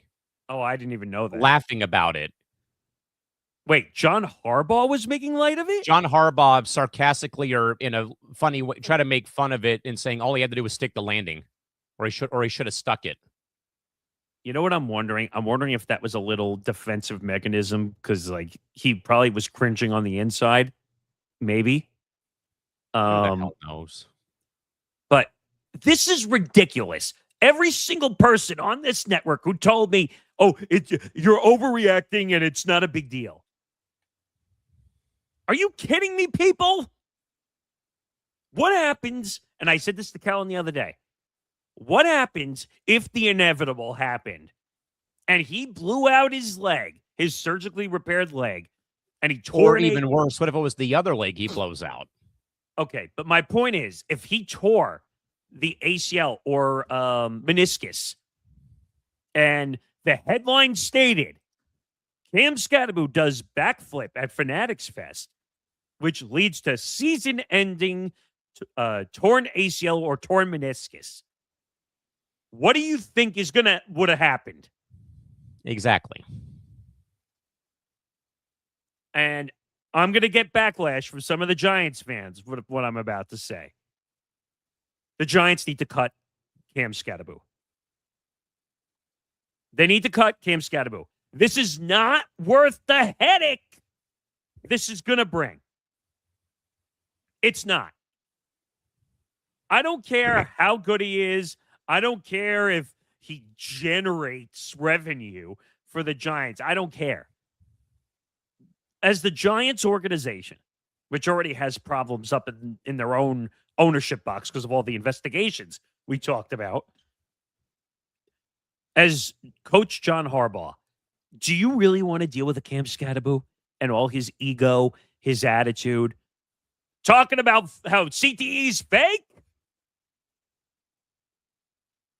This guy has already passed strike 3.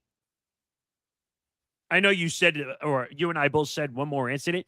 I thought about it last night. I think he's way beyond strike 3. Oh, yeah. When is Cam Scatterbo going to grow up? Or going to grow up? I should use my grammar properly. When is he going to grow up and say, you know what? Maybe I'm being an asshole. I need to be an adult. When does that happen? When he has another season-ending injury. But I'm saying he needs to be put in bubble wrap, and he needs to seek permission from the Giants to go anywhere from now on. Oh, but that's violating his freedoms. Okay. What is his contract state? He's a New York Giant. Who pays his contract? The New York Giants. Who do you have to report to? The New York Giants.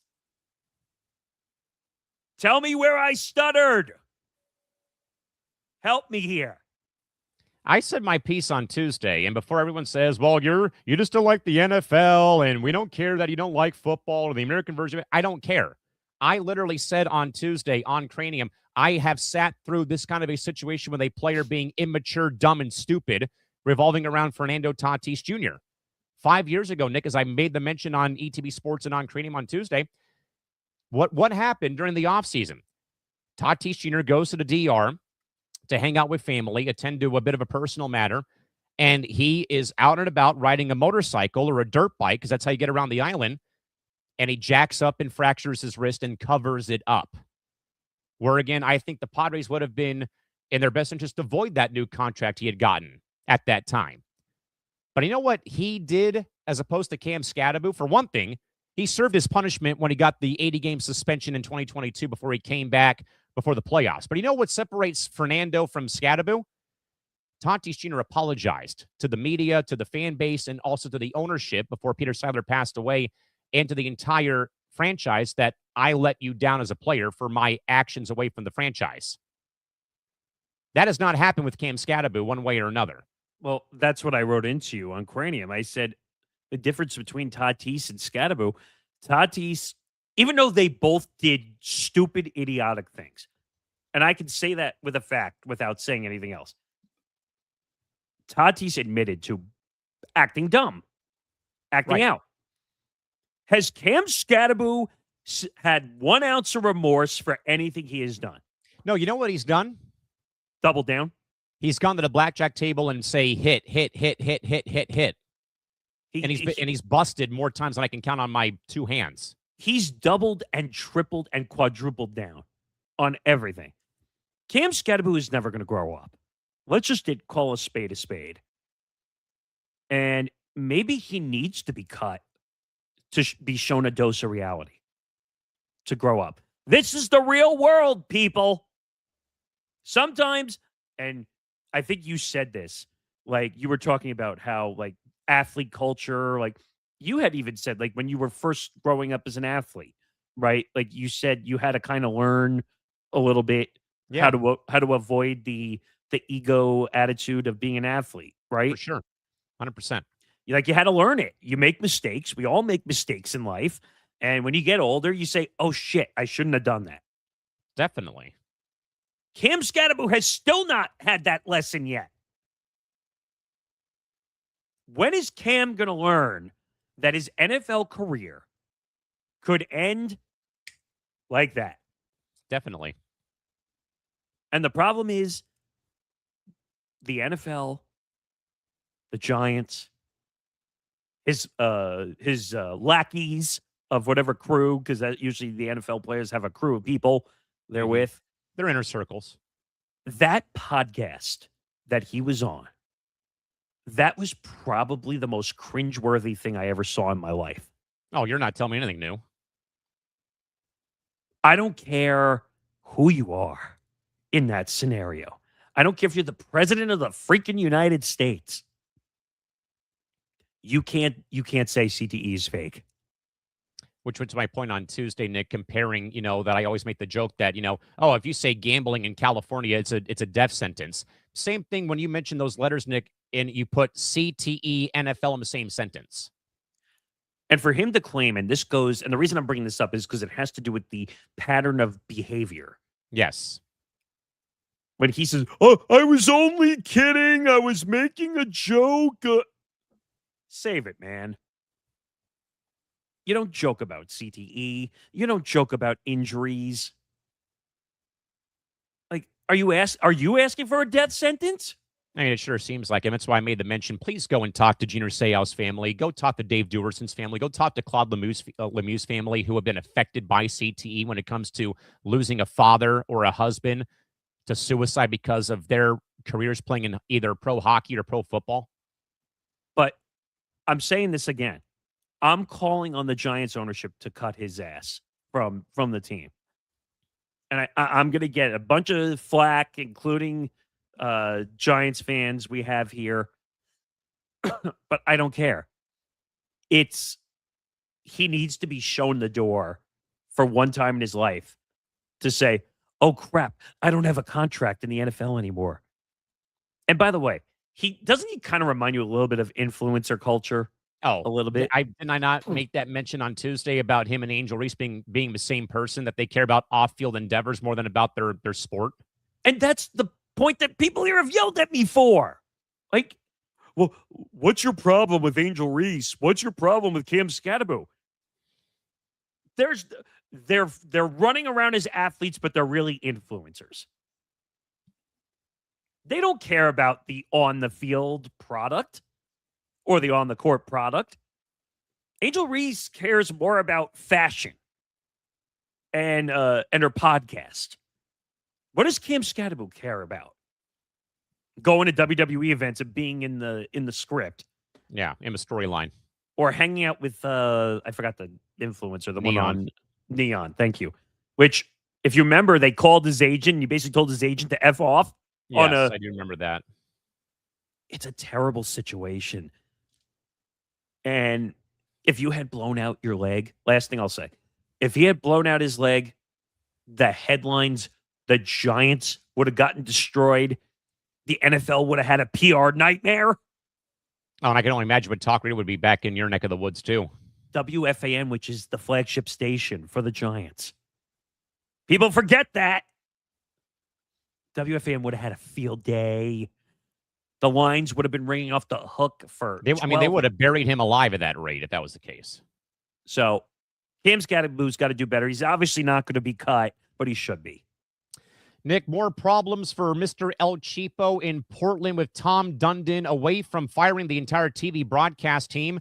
But more importantly, though, Nick, Tom Dundon and negotiations between the both the Carolina Hurricanes owner and Trailblazers owner, Tom Dundon, and the city of Portland regarding necessary Moda Center upgrades have hit a major standstill. Both parties remain far apart, they said, on financial responsibility for venue modernization for the building that opened up back in 1995, raising long-term questions about facility lease structures, but also the potential future of the Blazers in Portland, Oregon. Nick, if leaders and Tom cannot refuse to, or if leaders refuse to fund private arena renovations, do investors like Dundon hold real leverage to walk away, or is Portland too valuable of a marketplace to lose in the NBA? This is a game of chicken again with Tom Dodden. I'm kind of getting tired of what Dodden stands for as a business person or as a owner of a sports franchise. Now, the city or the town usually is the one that's in charge of the lease. City of Portland, yes. So if I'm the city of Portland, I would just call the bluff of Tom Dodden at this point. But I will tell you right now, if he threatens to move this team out, the team might go under if they go somewhere else. So since 1993, Nick, that the arena's been owned by the city of Portland. So this is a lot like when the city of San Diego owned Qualcomm Stadium for all those years.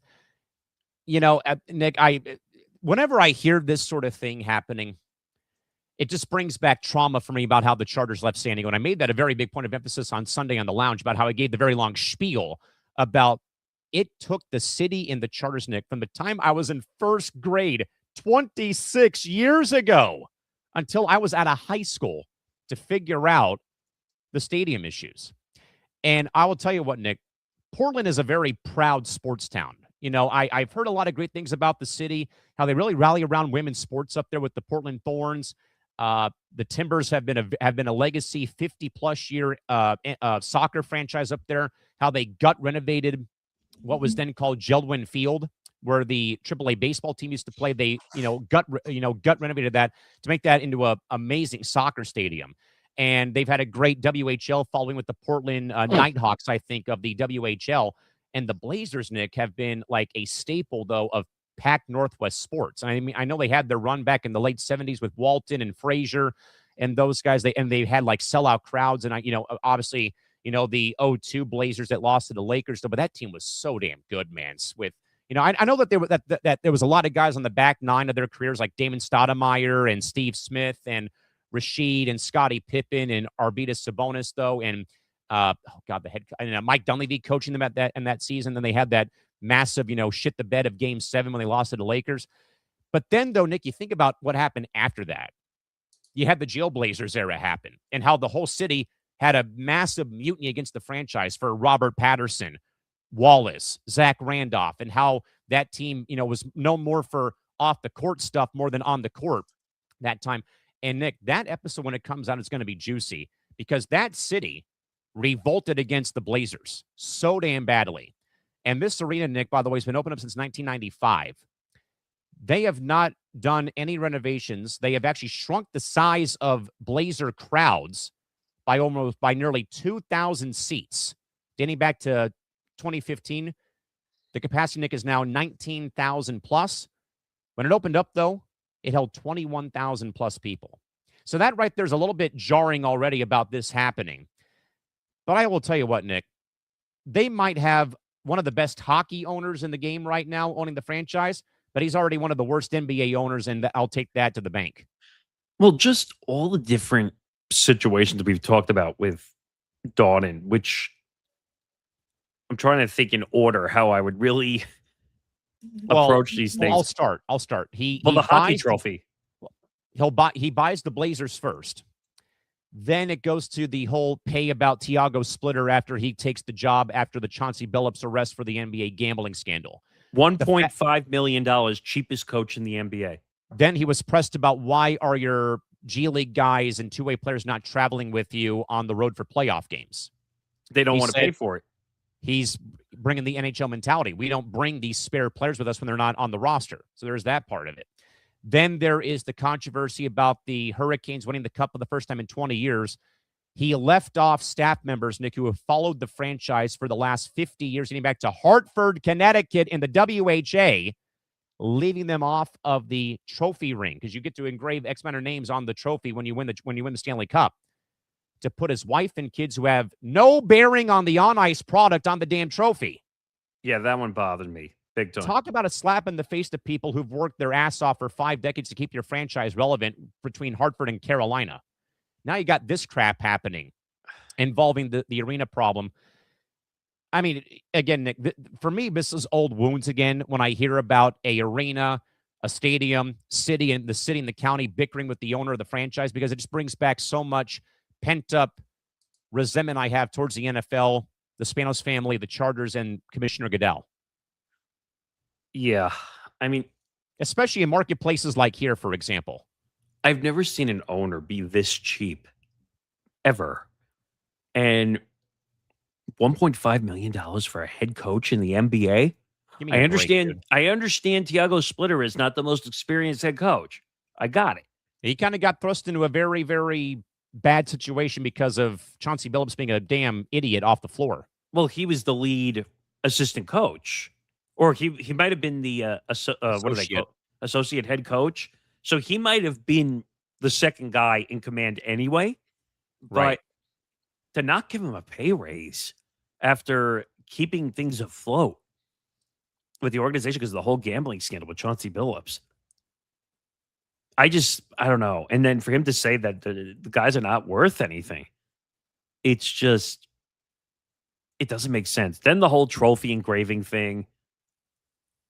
Why are your kids and your wife on the trophy? Well, they didn't do jack squat to win you with the damn trophy.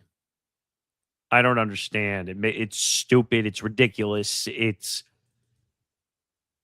almost an ego thing. I want my family on the trophy instead of employees that have been here 50 years. It's funny that he wants to spend money on the hockey franchise, but not on the NBA team. And don't take offense on what I'm about to say, but the NBA franchise could potentially make him more money. Oh, yeah. I think they sold for what? Well, the Seahawks sold for $9.6 billion. How much did the Blazers sell for? Roughly 3.5 or 4? I'm checking right now, but that family made out. By the way, a quick sidebar about ownership. While Nick looks up how much the Blazers sold for, I can confirm as of late on Tuesday that the group led by Jose E. Feliciano and Kwanzaa Jones have submitted the final paperwork to the baseball front office regarding the Seo transfer. They will have a vote within the next 2 weeks about it after the trade deadline comes and goes for the Padres to finally be sold to the new ownership group. That'll close. That's going to be easy. $4.25 billion. $4.25 billion? Wow. And the initial stake was 80.1% controlling stake, which was purchased at $4 billion. The remaining stake, the remaining 19.9%, is to be acquired at a $4.5 billion valuation by 2028. So he doesn't own the entire 100%. Yeah. You know how much the Hurricanes are worth? God, I have no idea. I mean, I can look it up. $2 billion. Now you understand my point, right? Like, that's 60% increase from the last valuation of $1.25 billion.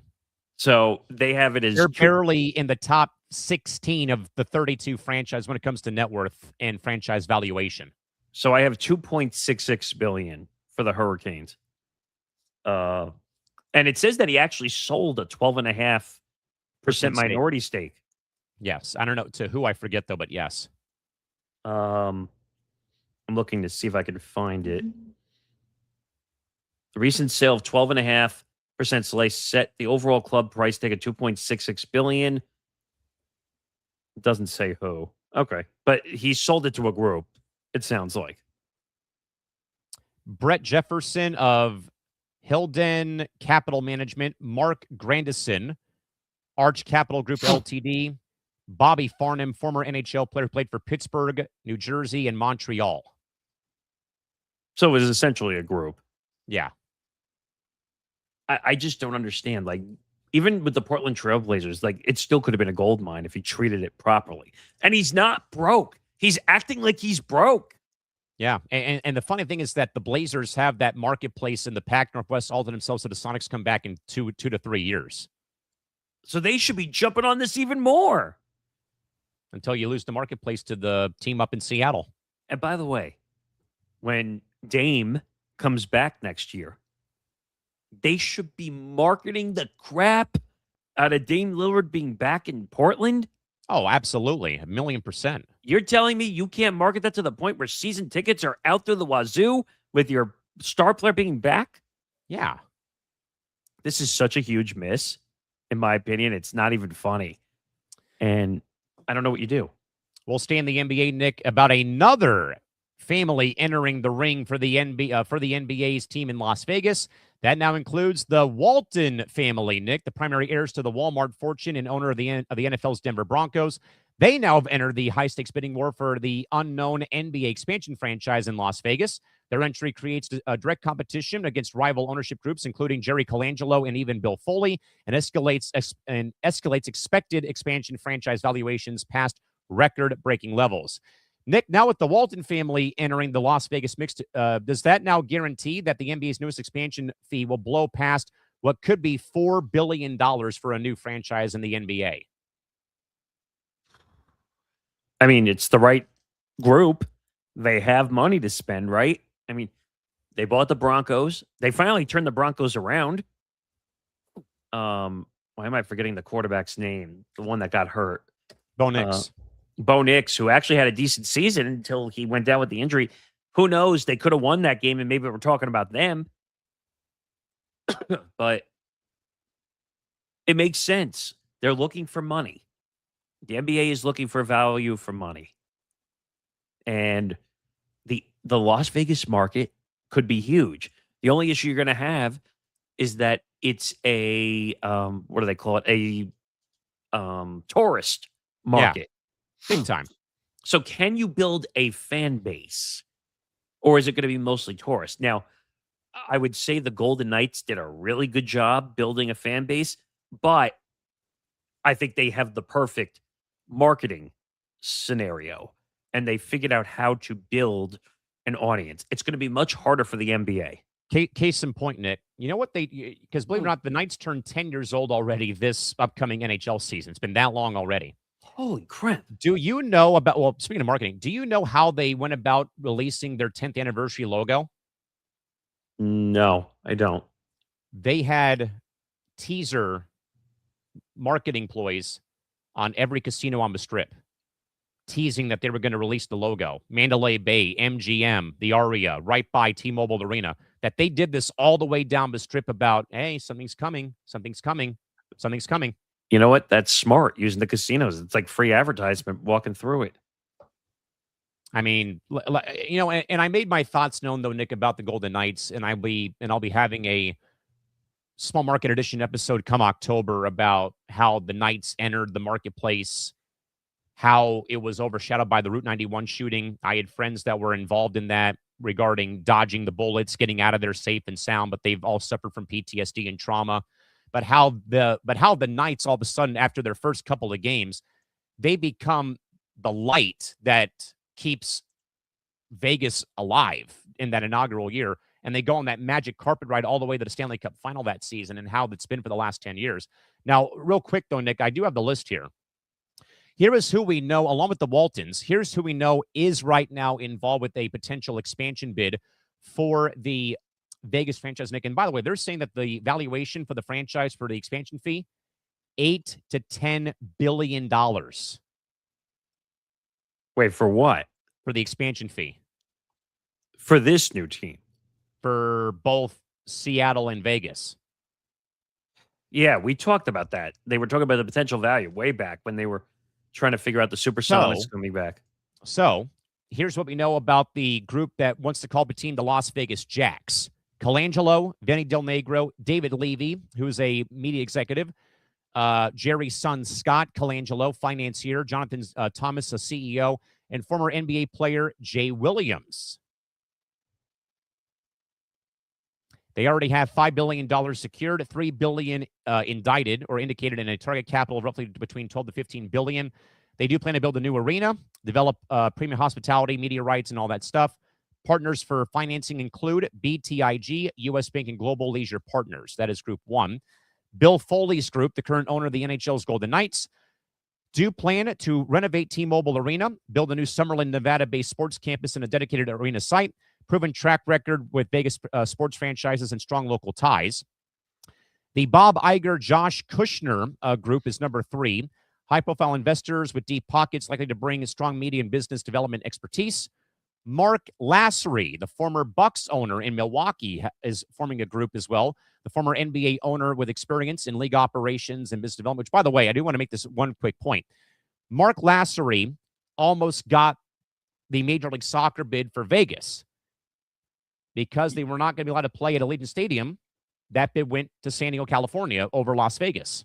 They already had a name, a logo, a badge, colors, and a head coach already in place. Wow, that's dedication right there. They would have been co-owned by Mark Lassery in Aston Villa of the EPL. Team name, Las Vegas Villains Football Club. Head coach, former Liverpool captain Steven Gerrard. That's how far they got until the bid went to San Diego instead. I don't know, man. I mean, this is just, it's crazy the amount of money that they're talking about in expansion fees, $8 billion and $10 billion. Magic Johnson also has a group. Shaq is also involved in a potential group. Michael Jordan might be getting involved as a potential owner, and so is Mr. Mark Davis. So there's one right now in that list that because of a situation, they technically can't, at least in my opinion, can't be on an ownership group for an NBA team. Magic Johnson? No, Bob Iger. ESPN. Because ESPN Disney has a deal with the NBA. How is that not a conflict of interest? Because the lead owner would be Mr. Trump's son-in-law, Josh Kushner. Doesn't matter. Bob Even Iger's then, still exactly. involved. So, oh God, they would have Kushner being the owner. Which could be said, though, about Iger and his wife owning Angel City Football Club of the NWSL, Nick. They have games on ESPN as well. I just thought of that myself. Technically, they shouldn't be allowed to have an association with a league that has Disney ties, ESPN Disney ties, or ABC ties, even. So I don't know how they get away with that, because how is that not a conflict of interest? You could control the narrative of the content. I don't know. The other ones, for the most part, make sense. I think the Bill Foley group is probably the one that eventually will end up. They already have the arena in place. I don't think you have to build another damn venue on the Strip to let this team play basketball. They're already having issues with the whole baseball situation, trying to get it situated. You really want to deal with an NBA arena behind it? No kidding. Just take T-Mobile Arena. It's already big enough from what I've seen. The Lakers go there every year for a preseason game. They're doing that this year against either the Kings or the Warriors. Okay, so they already have the courts. And they already have college basketball tournaments to go there for March Madness. So they might just have to regulate it for a bigger arena, more I think they have to adjust some of the sight lines, though, when it comes to it being built for a hockey game as opposed to basketball. Right. So, but I think those are easy fixes, though. Yeah. So they would just have. They would just have to figure that out. Nick, we'll go back to the World Cup, though, and revisit the Flo Balogun red card snafu. But UEFA President Alexander Sefrin declined to attend World Cup matches in North America as an official protest of the controversial red card issued to Team USA forward Flo Balogun versus Bosnia and Herzegovina. The move by President Sefrin deepens political friction and also admin rifts between European football leadership and global tournament officiating bodies.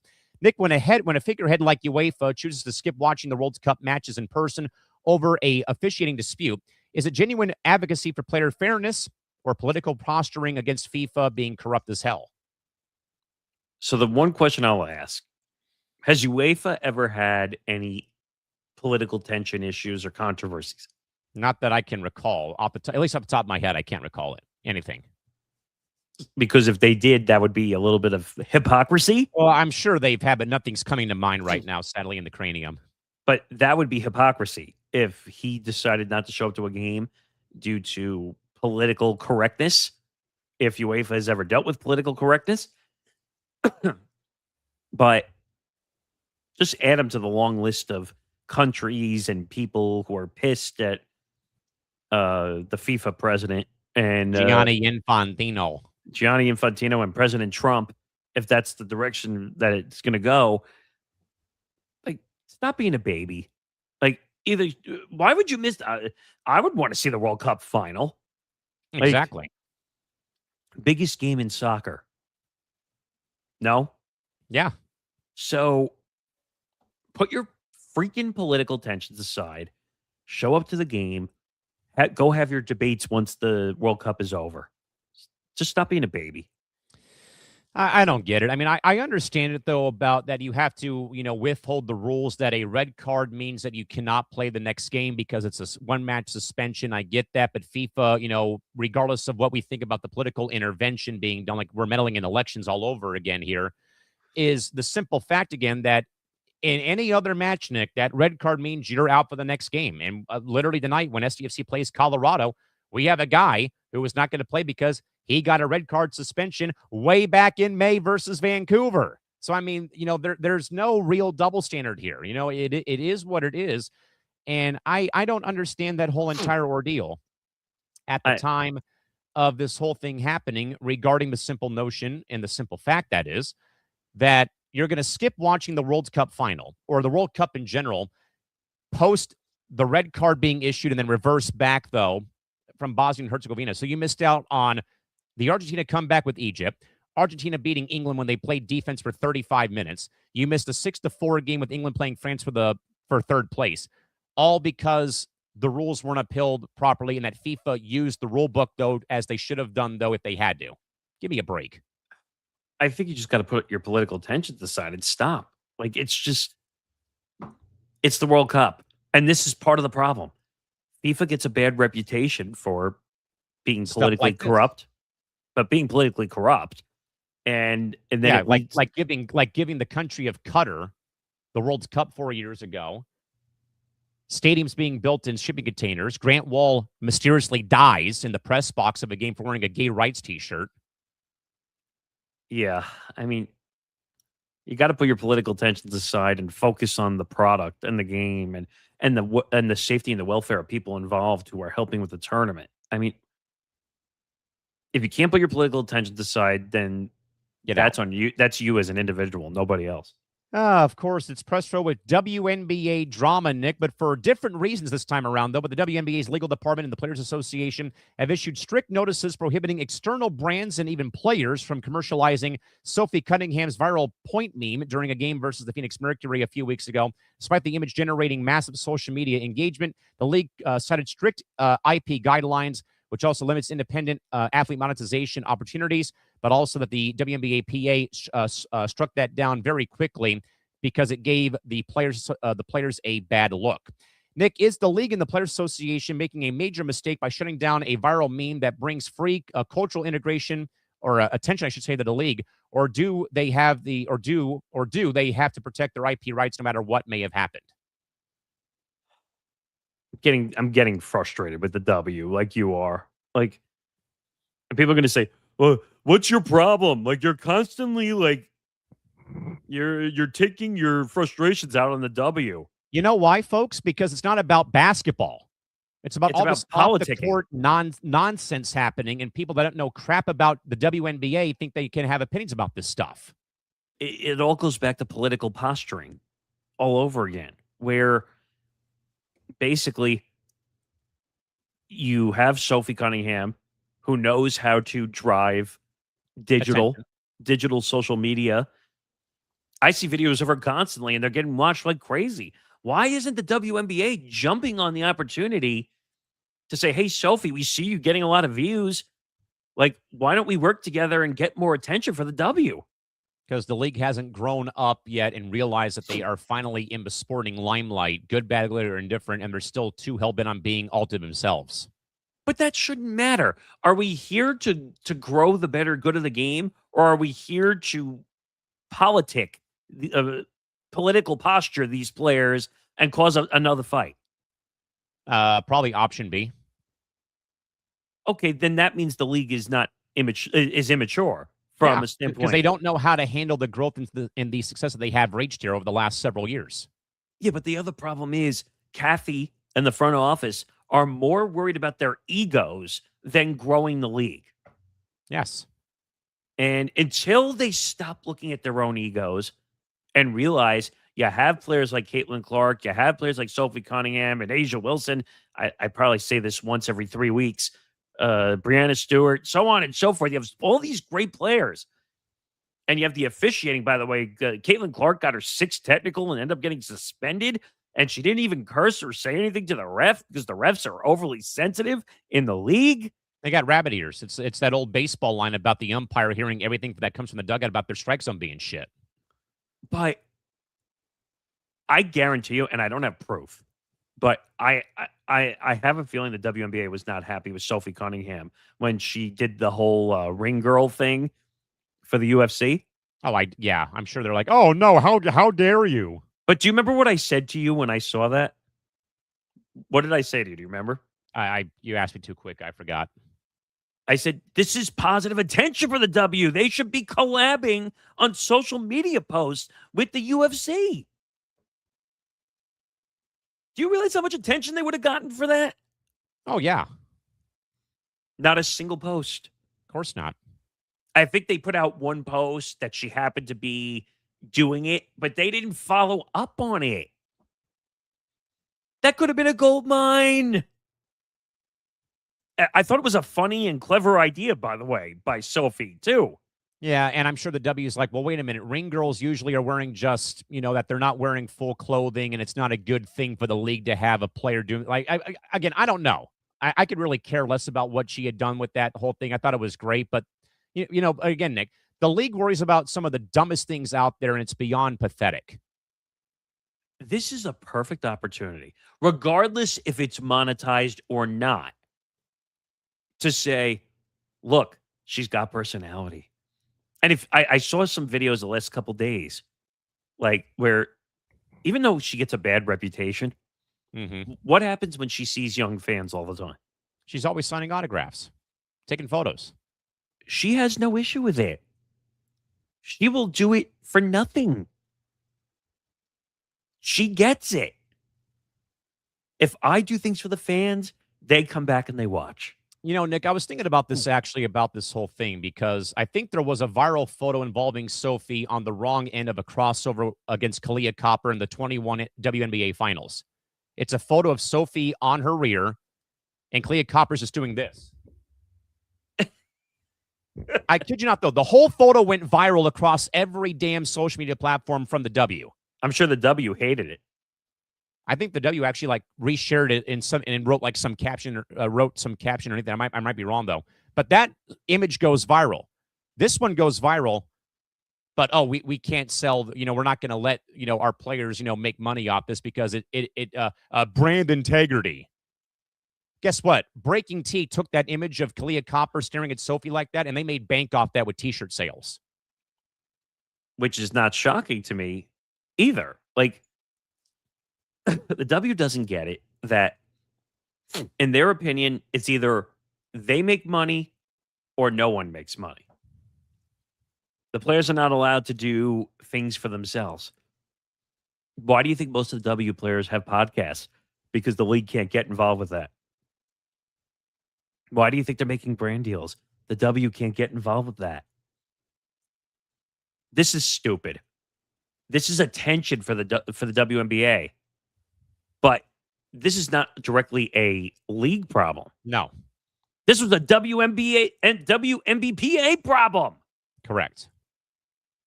What the hell is that? You would think the WNBPA would be on their side. A shirt of Sophie pointing, for example, could make her true. But when we hit 3,000, can we do something involving that meme and give half the proceeds to Sophie to pay off all the fines she gets on for her technical fouls? Maybe. If we can get her as an interview, I would. Got to find a way around that. With that, Nick, we'll go from all things in the W to all things in baseball and in the NBA.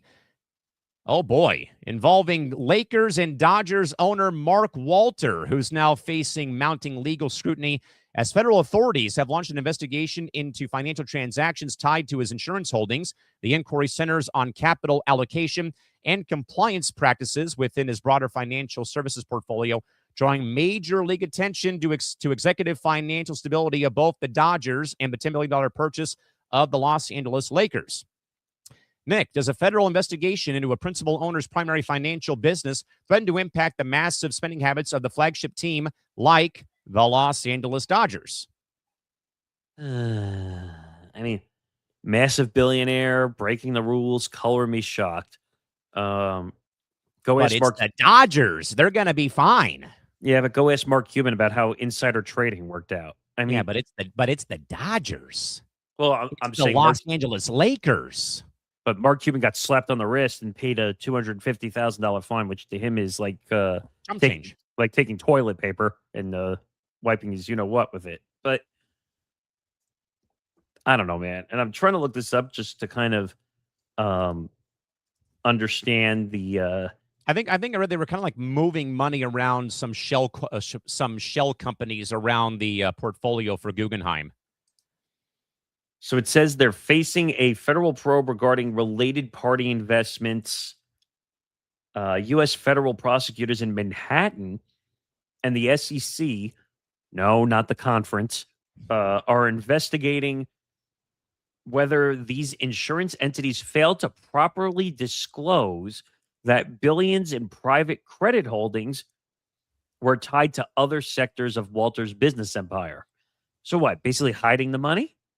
Sure sounds like it. And that portfolio for sports, by the way, the Lakers or Dodgers, the Lakers, the Sparks, and the PWHL.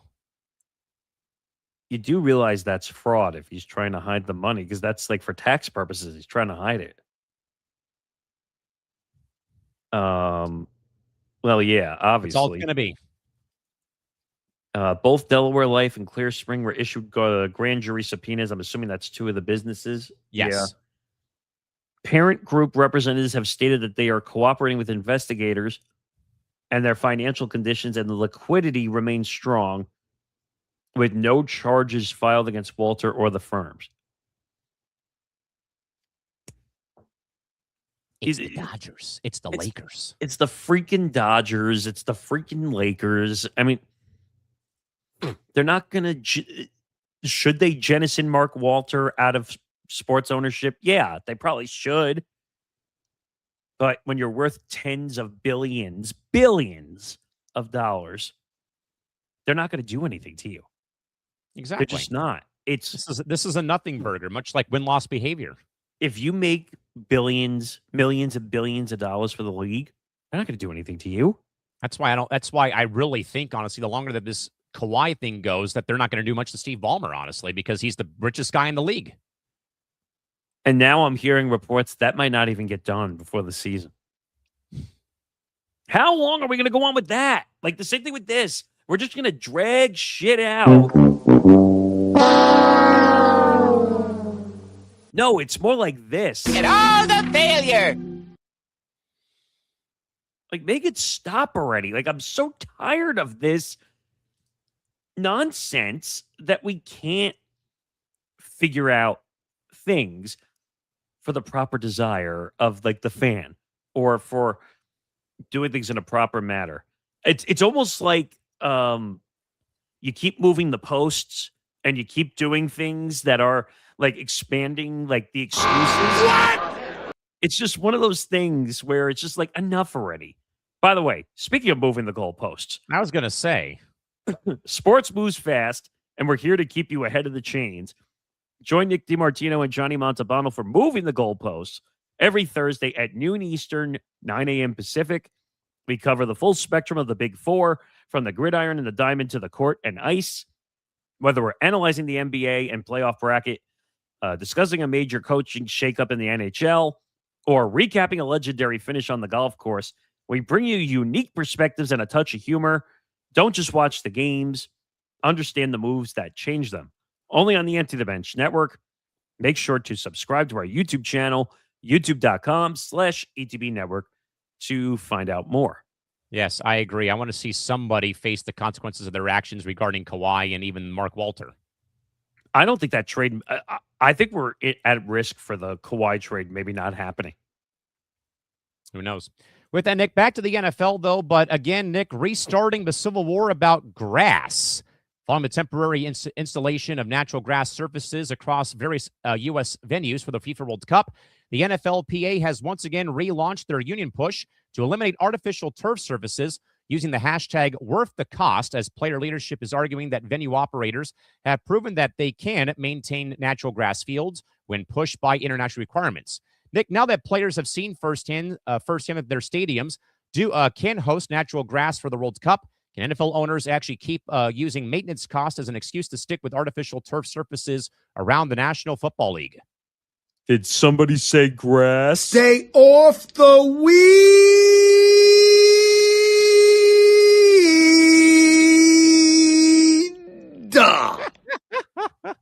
You're welcome. Anyway, this whole worth the cost campaign, we're seeing NFL players go back and forth. We're seeing players yelling and screaming about grass versus artificial turf. Artificial turf leads to more injuries. That's why you see the players bitching and moaning about it. I mean, we need better surfaces. We're seeing soccer stadiums, and Callan will have to remind me because I can't remember which stadium arena it is. And I think it's in a lot of soccer stadiums too. But you need grass. You need natural grass.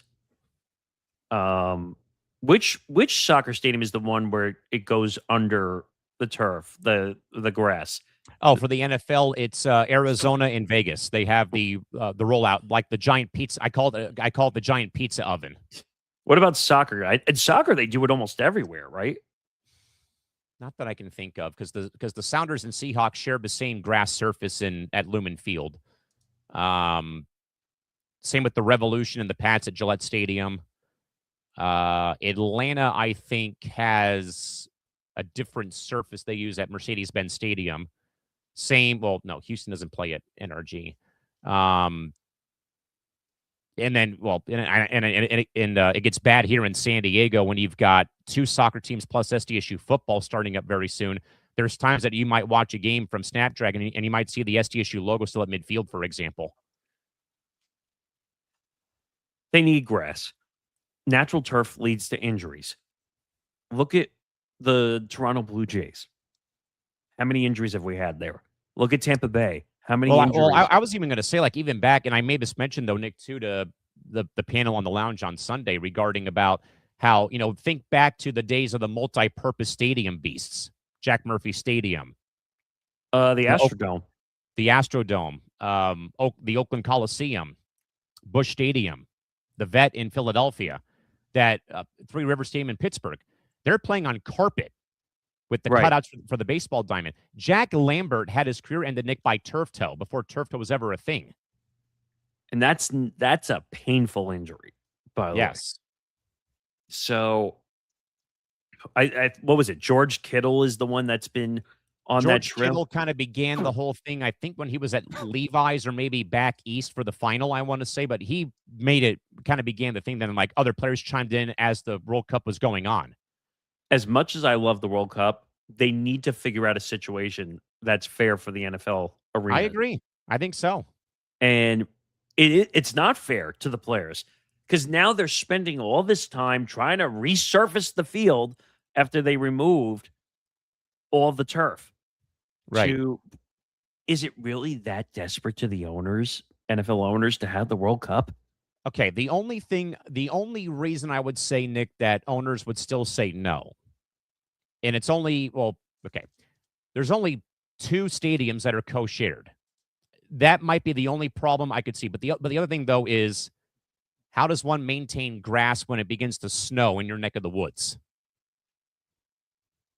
Fair, but if they use the pizza oven tactic, where they can grow the grass, and then I think they water it and manage it under the ground, right? From that, Lambeau Field has a thing like that. So does Coors Field, where the Rockies play, where they can melt the snow because they have heaters underneath it, for example. So just they do have that. They have proper drainage. I think the Falcons said that they don't have enough enough room on the stadium property or footprint to roll it out. But I think that I think MLS is requiring that all teams play on grass, as it's a FIFA regulation. So why can't the NFL do that? I mean, oh, we don't want to piss off our owners and make them spend more money to be safe. Yeah. Like, until you keep losing star players on the field for all 32 teams to ACL injuries and ripped Achilles because they're playing on a better version of carpet. right. And that's my point. Like, there's no way to control it on turf. And that's a big problem. And if major stars get hurt, they tear a meniscus or tore an ACL. And I was going to say, like, the best, guilty party involved when it comes to shit turf is shit life. I mean, MetLife Stadium. Oh, God, don't even get me started. Oof. Aaron Rodgers. OBJ. I mean, those were kind of hard luck, bad luck injuries, but Malik Neighbors would be a better one.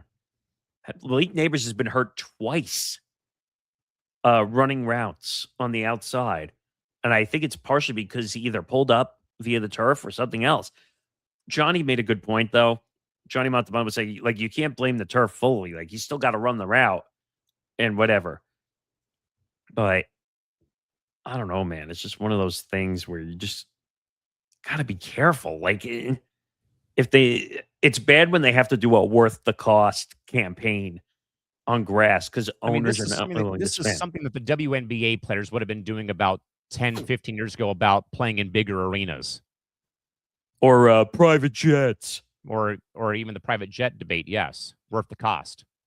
The NFL to have this going on is a bit interesting, but what do you got for breaking news? I got an update more on the Sophie story. Oh, boy. So we talked about the Sophie point and all that stuff. The WNBPA, it's now come out, the brands that got told, no, you're not allowed to do this. Oh, yikes. The WNBPA banned partners like 2K. I'm assuming that's the video game? Yes, 2K, the video game. Okay. Panini, the card company. Card company. And Lids. Really? I love going to Lids. So they told those three companies, beat it. You can't do that stuff. But thanks to NIL rules, Sophie could still license it herself. Good. Okay. The Boston Red Sox have won their 15th straight baseball game. Shit. Game one of a doubleheader. They have tied their longest winning streak since 1946. They have a night game coming up in about 3 hours at Fenway. It looks like we got an update on a potential Warriors situation with Anthony Davis being connected to LeBron and all that stuff. LeBron James.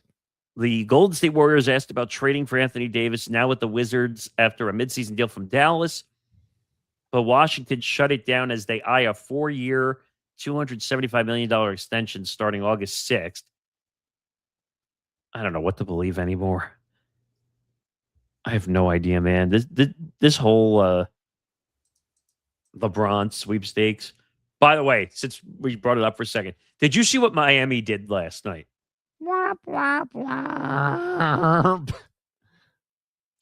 So in case people were living under a rock, and by the way, thank you to the 300 plus people who are watching us right now.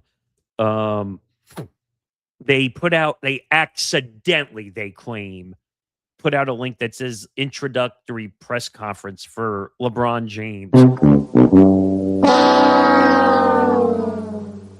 And it was scheduled for July 27th, which is Monday. So then all the speculation started to fly. Is LeBron going to announce he's going to Miami? And then they deleted it and they said, "Oh, it was anticipation in case he decides to sign here." Why didn't you just do test to make sure the stream was working? Test 1, test 2, test 3, or Mic test check, test. mic check 1, 2. Why did you have to name the stream LeBron James introductory press conference if you were just doing a test? Yeah, just to tease people. With that, Nick, we'll go back over to golf. Talked about this over the course of Tuesday on the network. But of course, Nick, embattled golfer Bryson DeChambeau triggered a major stir during the Open Championship this past weekend after a two-stroke penalty for a rules infraction with him chopping down tall grass for his ball lie. Flustered by the ruling on the course, though, and delaying the tournament by half an hour, DeChambeau publicly quipped that he was going to call President Trump about the decision, creating a viral moment across sports feeds. But Nick, does DeChambeau's reaction reflect how modern golfers lean into viral personality moments, or did he let on-course frustration cross into unnecessary distractions for himself and for the tournament?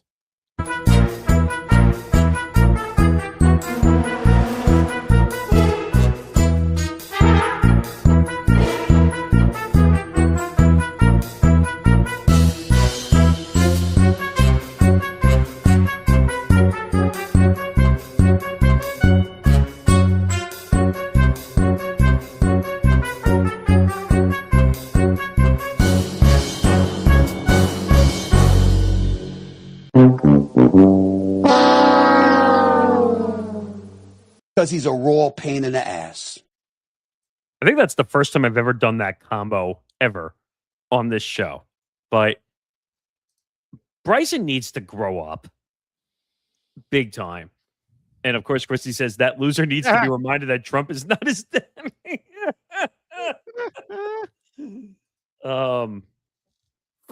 I don't know, man. Bryson's got to grow up. And you made a good point last night on Cranium, and I've said this already. Just because you have YouTube money doesn't mean you're above the rules, Bryson. Like, come on, man. Like, you bitched and moaned and didn't walk off the course until midnight because you were bitching about a two-stroke penalty. Like, you stated the rule. I don't know if you still have it on you or not, but Rule 8.1, Section A says that a player cannot better or improve their area where the ball lies when they take a shot. That's like the Happy Gilmore movie. You got to play the ball where it lies. And it lies on this man's foot, for example. Or you've got a TV tower blocking the hole. Come on, guys. Or a damn Volkswagen. Come on, guys. This is golf, not a rock concert. Pops the beach balls. But Bryson's a baby. Like, Bryson needs to grow up and realize that he has it way better than the average person does in life.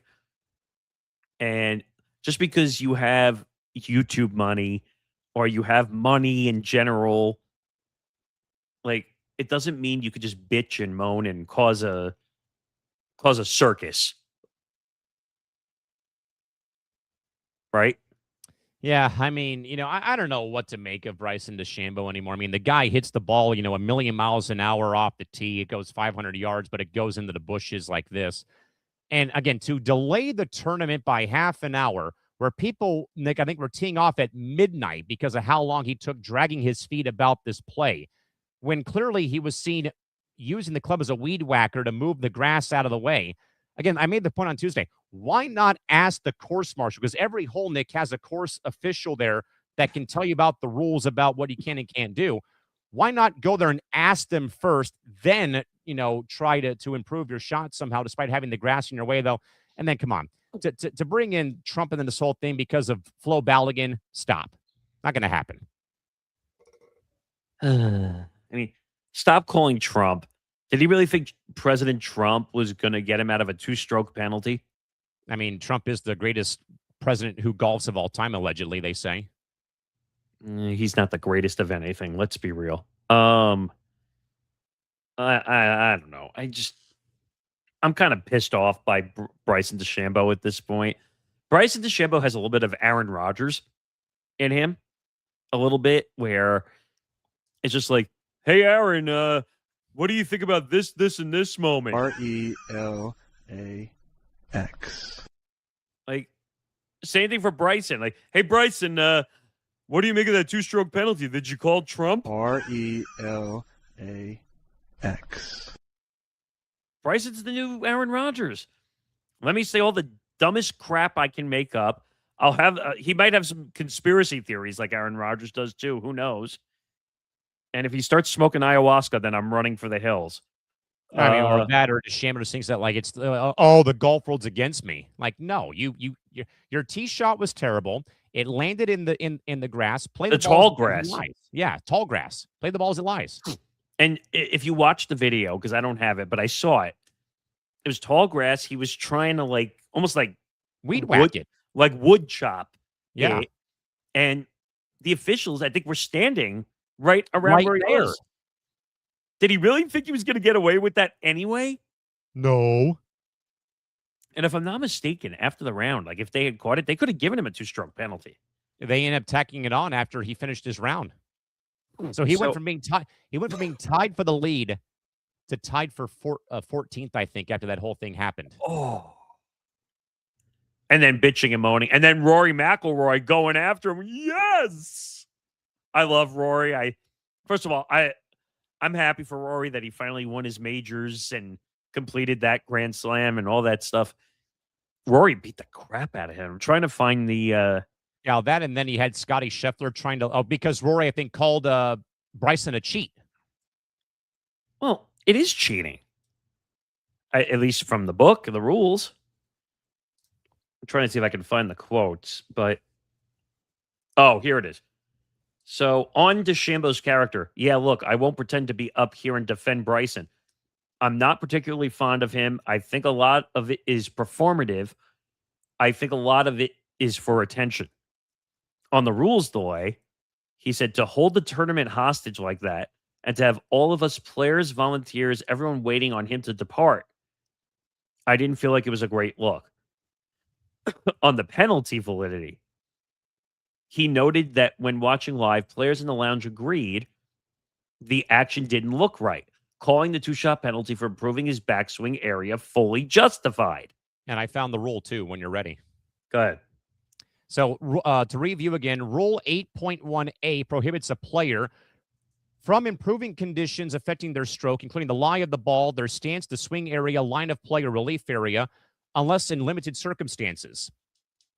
Rule 8 reads, course played as it is found, which emphasizes that a player must accept the course conditions and not improve them to gain a advantage before making a stroke per the USGA.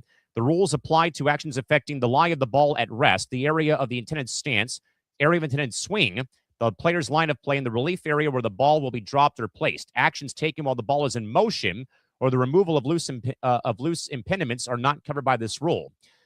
Underneath Section 8.1a, a player must not take actions that improve course conditions affecting the stroke except as allowed under Rules 8.1b, c, and d.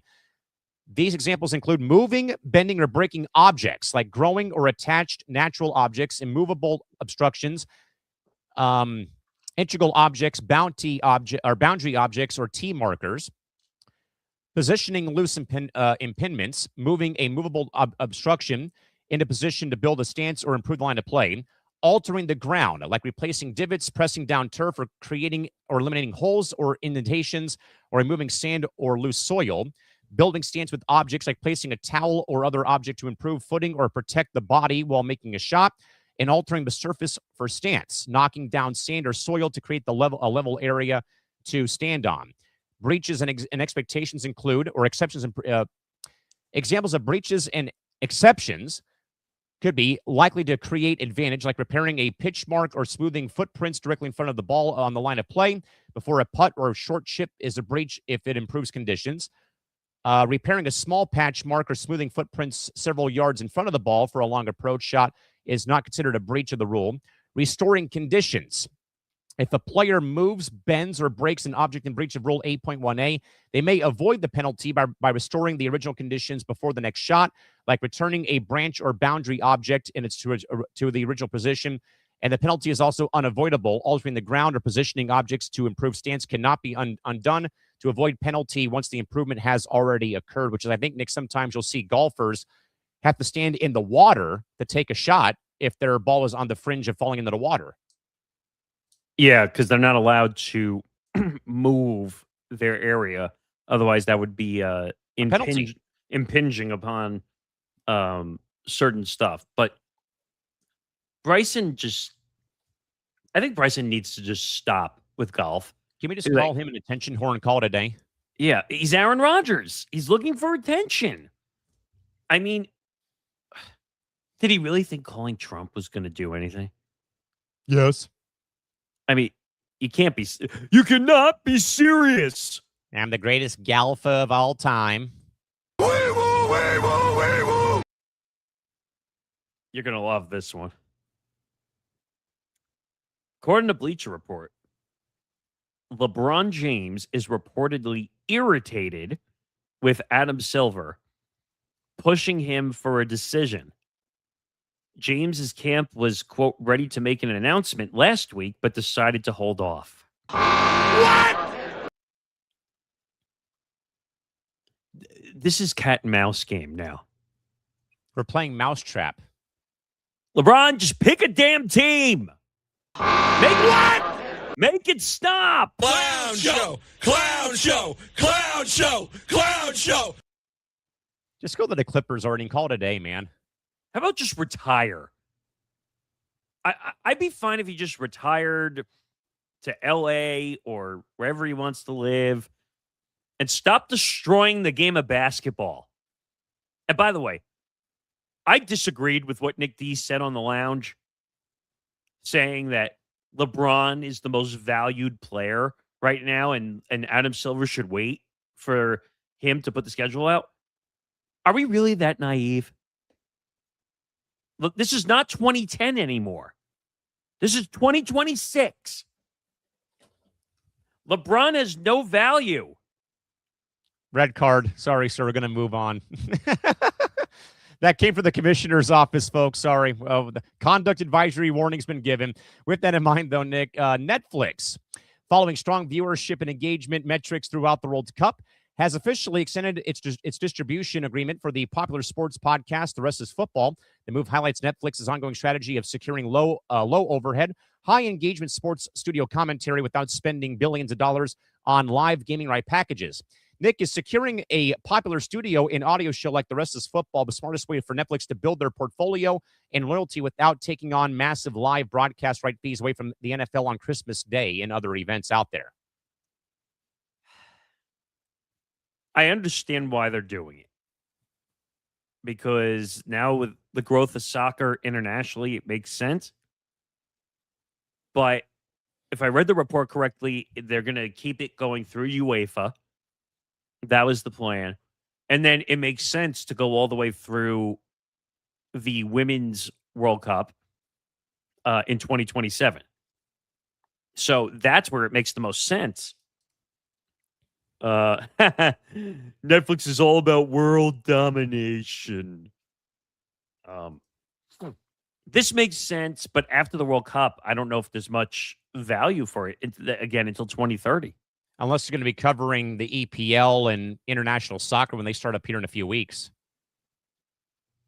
But I think most of this was meant for World Cup coverage. Yeah.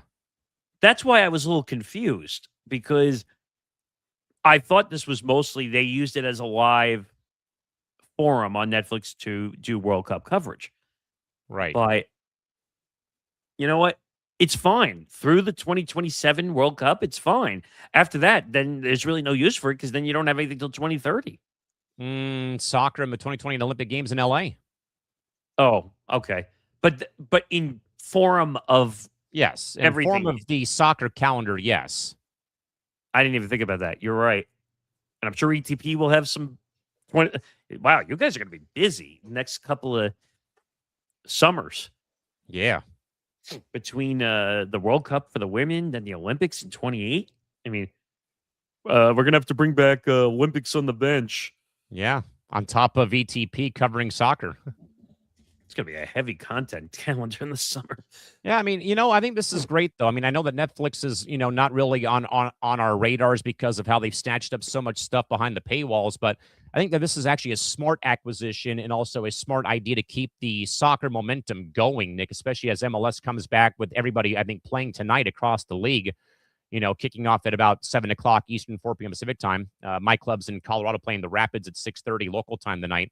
But I would agree, though, that, keeping this, though, post-World Cup is so critical, I think, though, Nick, for people that are on the bandwagon now. And now, okay, who do I follow now? Who do I watch, basically? And how do I stay involved with this game while we wait for the Women's World Cup next year in Brazil?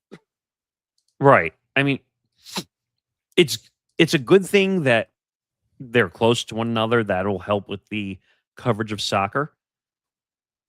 But you got to keep the coverage moving for the sport in between the two cups. You got EPL and MLS and NWSL. You've got La Liga. You got the Bundesliga, the French league, the Italian league. You name it. You got to build off the positive encouragement of the World Cup, the 66.5 million people that watch the World Cup. I don't think they did enough promoting what's coming up in soccer. Why didn't they do that at all? Why weren't they promoting MLS? Why were they not promoting the EPL? They waited until the final week of the season of the tournament to start promoting MLS. And I think that's a mistake. They had the worldwide audience in their paws, eating out of the paw of their hand for 5 weeks. You're telling me they couldn't fit promos in for MLS and EPL? By the way, the ratings are in, Nick, for the 2 MLS games out of the World Cup. It was a rivalry weekend or rivalry week games. Nashville, Atlanta, 587,000 viewers on Fox. What day was it? This was Friday prime time, leading into the third place game in the final over the weekend. See, to me, that feels like a little bit of a letdown. A little bit. And then the nightcap was the El Tráfico game that saw LAFC clobber the Galaxy 3-0. 504,000 people. Again, that feels like a disappointment to me because you said it came out of the third place game, right? Yep. They should have easily been able to get 1 million a game. Before the World Cup, Fox had only one primetime doubleheader back in late May before the World Cup break. Inter Miami playing Philadelphia drew 578,000 fans, while the match between LAFC and Seattle averaged 331,000 fans. I just feel like the numbers could have been better. Well, you know what? You blame that on this stupid-ass Apple TV deal. How about that? No, I agree with you. Totally. 100%. How many times have I screamed from the rooftops that I thought the Apple TV deal for MLS was terrible? Oh, yeah. Every time that we talk soccer, absolutely. And it's all because of, Ronaldo? Was that who it was, or was it Messi? Messi. Doesn't Messi get a kickback on that deal too?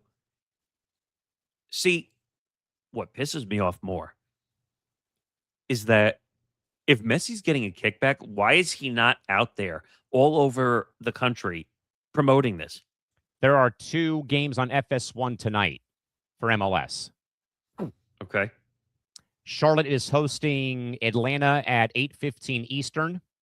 The doubleheader will wrap up at 10:30 Eastern. LAFC hosting Real Salt Lake from Los Angeles. It's not bad games. They're not bad games. No, but not at all. They're not doing enough to reach people outside the soccer community. And this is why I make the emphasis about supporting your club. Though you may not be able to watch, go to a game in person. But I think you're missing the connection point. Oh, big time. They've missed the connection point. Of saying, well, screw Apple. I'm not buying that. That's what a lot of people are saying. Or you get the, I'm a soccer fan. I want to watch. Yeah. Oh, shit. It's on Apple. I'm not buying that. And you know what I do if I can't go to a game or if they're on the road? Radio. I listen on radio. AM 760 has the rights to the games on the radio.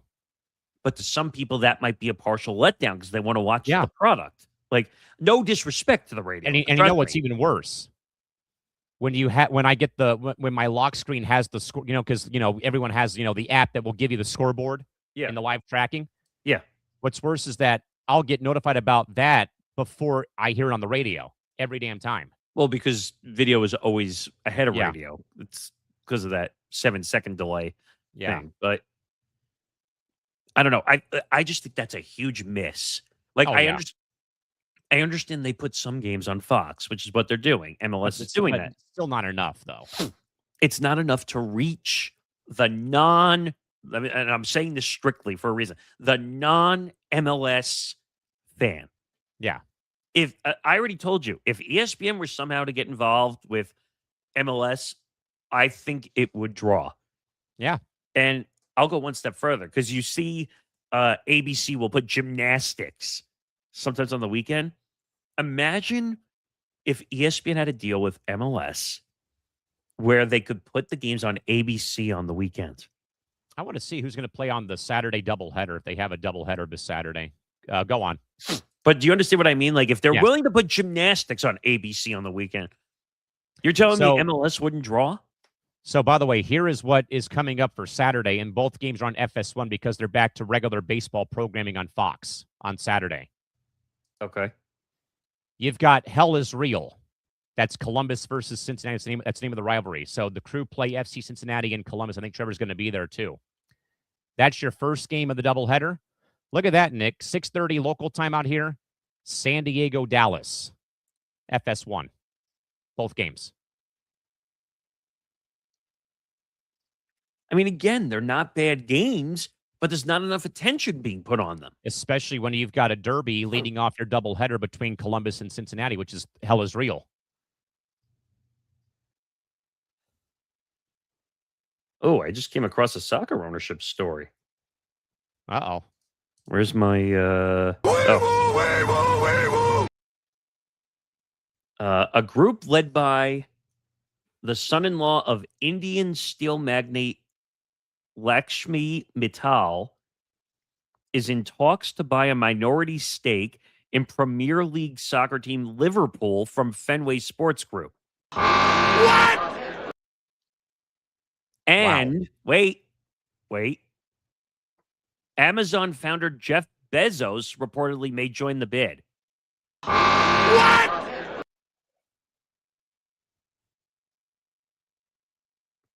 You want to talk about soccer getting a pop-off?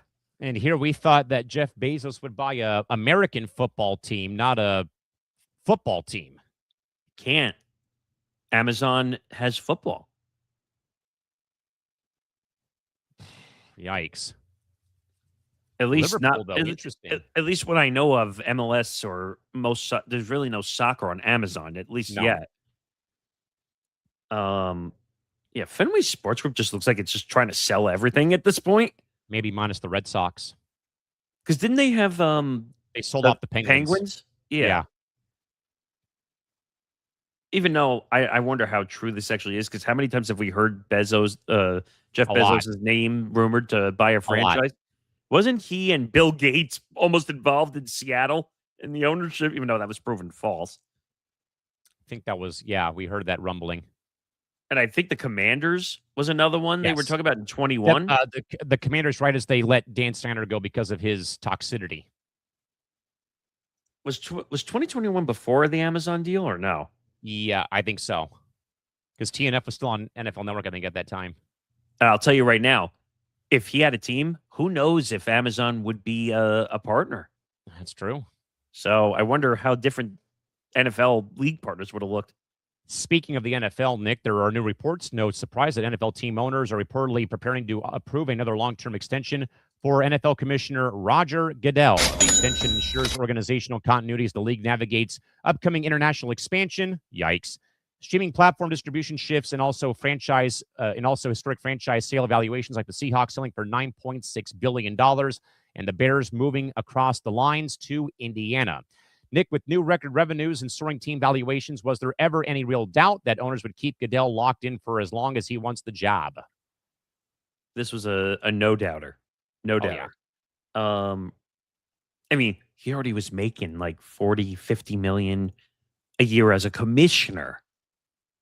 Can you imagine making more than some players in the league? That's just insane. I want to see if I can look up his salary. Well, or his contract. Okay, so he had a 3-year extension that was signed in October of 23, and it expires in March of 27. Let's see. An extension could be ironed out as early as August 26th of 2026, which is about a month. Do you remember when he went through the public scrutiny because he wanted a private jet in one of his deals? Yes. All right. NFL Commissioner Roger Goodell's compensation package is heavily incentive laden, with his last publicly disclosed annual salary, holy crap, reaching almost $64 million. What? That's kind of nuts. No? That's pretty insane. That's pretty insane in the membrane right there. I mean, was there ever a doubt, though, when Goodell has done all this work, though, for the NFL and how the NFL is the, undisputed king of the American sports fans, conscience not named Callan McClurg, for God's sakes, and, making the game more accessible in a way overseas with how they've gone about their international expansion, always, shredding contracts for TV deals and getting them and signing new ones that are, years away from expiring. Like, I mean, how can you say no to having him still be the commissioner? As much as I hate the international expansion because it's taking more and more and more games, excuse me, away from fans, and season ticket holders should sue the NFL up the wazoo because they're losing games from their season ticket packages. But you can't deny it. He's probably made the most money for the NFL out of any commissioner. I would say he's probably been one of the better commissioners, not named Roselle and Tagliabue, to be very frank. But I looked it up, so I found some history. So Goodell's official salary isn't known, but he reportedly made $63.9 million back in the 2019, 2020, and 2021 seasons. What? Goodell also reportedly received a $200 million extension in 2017 that paid him $40 million annually. With most of the salary being in bonuses. Oh, interesting. Given the $40 million number in 2017 and the $63.9 million number as of 2021, Goodell's salary likely falls between $40 and $64 million a year. I'd love to know, like, Rob Manfred or Adam Silver. Gary Bettman. Like, I'm going to do a quick search. Let's see. Commissioner Kathy Engelbert. Salaries in sports. Let's see if we can find anything. Okay. So Roger Goodell by far is the runaway winner. Runaway. Sounds surprising. Rob Manfred is estimated around $18 million per year. Damn. Even though they're having money issues and they're about to be in a lockout situation. Adam Silver comes in third place. Interesting. Estimated around $10 million to $12 million per year. Yeah. And then that Bettman guy from the NHL, $10 million per year. Okay, it's not too bad. They don't list Kathy Engelbert at all. $900,000. All right. WNBA Commissioner Kathy Engelbert's exact salary is not publicly disclosed. However, financial and sports publications widely estimate her annual compensation to be around $3 million. Still not bad. Not that she really earns it anyway. Yeah. With that, Nick, we'll go to a bidding war for the World Series as broadcast networks of Fox, ESPN, and Netflix are now reportedly positioning themselves for an intense bidding war over the future of the Baseball World Series rights for television. The involvement of tech platforms like Netflix does signal potential shifts toward hybrid streaming and linear network packages for baseball's most premier event every fall. Nick, if Netflix pries away a portion of the World Series away from traditional broadcast TV, is that the final nail in the coffin of legacy network sports dominance like Fox and ESPN? So the conversation you and I had over the last couple days, the Super Bowl, the World Series, the NBA Finals, the Stanley Cup, MLS Cup. I can't really see the major finals going behind a paywall. But what did I tell you is going to be the determining factor here? It's is Netflix going to outspend everybody? If Netflix is going to blow everybody away, then the World Series will be on Netflix, Mm-hmm. which I think is a disaster if you put it behind a paywall. People are going to forget about the World Series if it goes behind a paywall. I might protest baseball completely if World Series ends up behind the Netflix paywall. And I have Netflix. So do I. Yeah. Scheduling announcement for college basketball. Already? The UCLA Bruins are taking the show on the road on December the 5th to host the newly minted Pac-12 members of Gonzaga at Honda Center in Anaheim, California. That's weird. A one-game announcement? A one-game announcement for the Dogs and the Bruins from the Pond in Anaheim, December the 5th. Okay. See how that works out. By the way, that could have been where the Clippers moved if they weren't so hell-bent on going to Staples Center. They could have gone to Anaheim after they had to play playoff games there during the Rodney King riots back in the early 90s. Right. They had a huge fan base. They actually had a really good fan base at the Pond when it first opened up, too. So either way, UCLA Gonzaga at the Pond in Anaheim, December the 5th for men's hoops. But back to Nick about the World Series going to Netflix. Disaster. That's the word. You can't tell me that you're going to get a larger audience putting the World Series behind a paywall. Absolutely not. And I don't know, would you be partially discouraged to watch the World Series if it was on Netflix? Oh, give me a break. I'm already discouraged as this. It's going to be the Dodgers for the third straight year playing in the World Series. So I already have that. But yes, if it's behind a paywall, no, thank you. I'm not going to watch. Even with the two of us having it. Yeah, even with us having no, I'm not interested.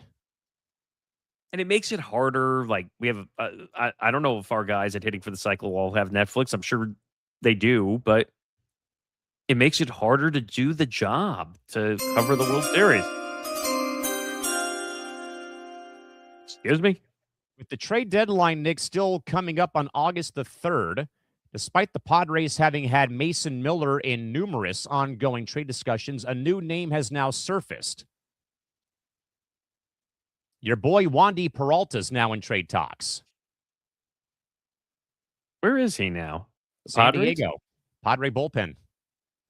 He was a good arm. He just kind of couldn't be consistent. If you trust John Heyman of the New York Post, the Padres are actively discussing Peralta in trade talks recently. No indication of a deal being close, but Peralta turns 35 this weekend and is on year 3 of a $16.5 million deal and has a 2.32 ERA and 15 1/3 innings of work so far for San Diego.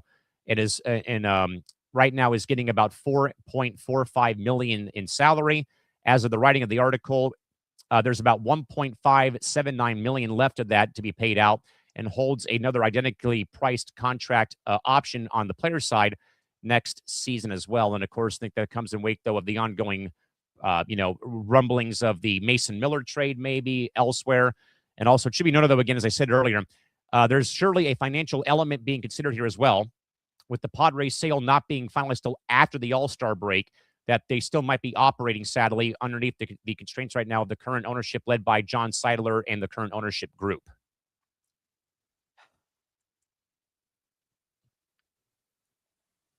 Yeah, I wouldn't trade for him.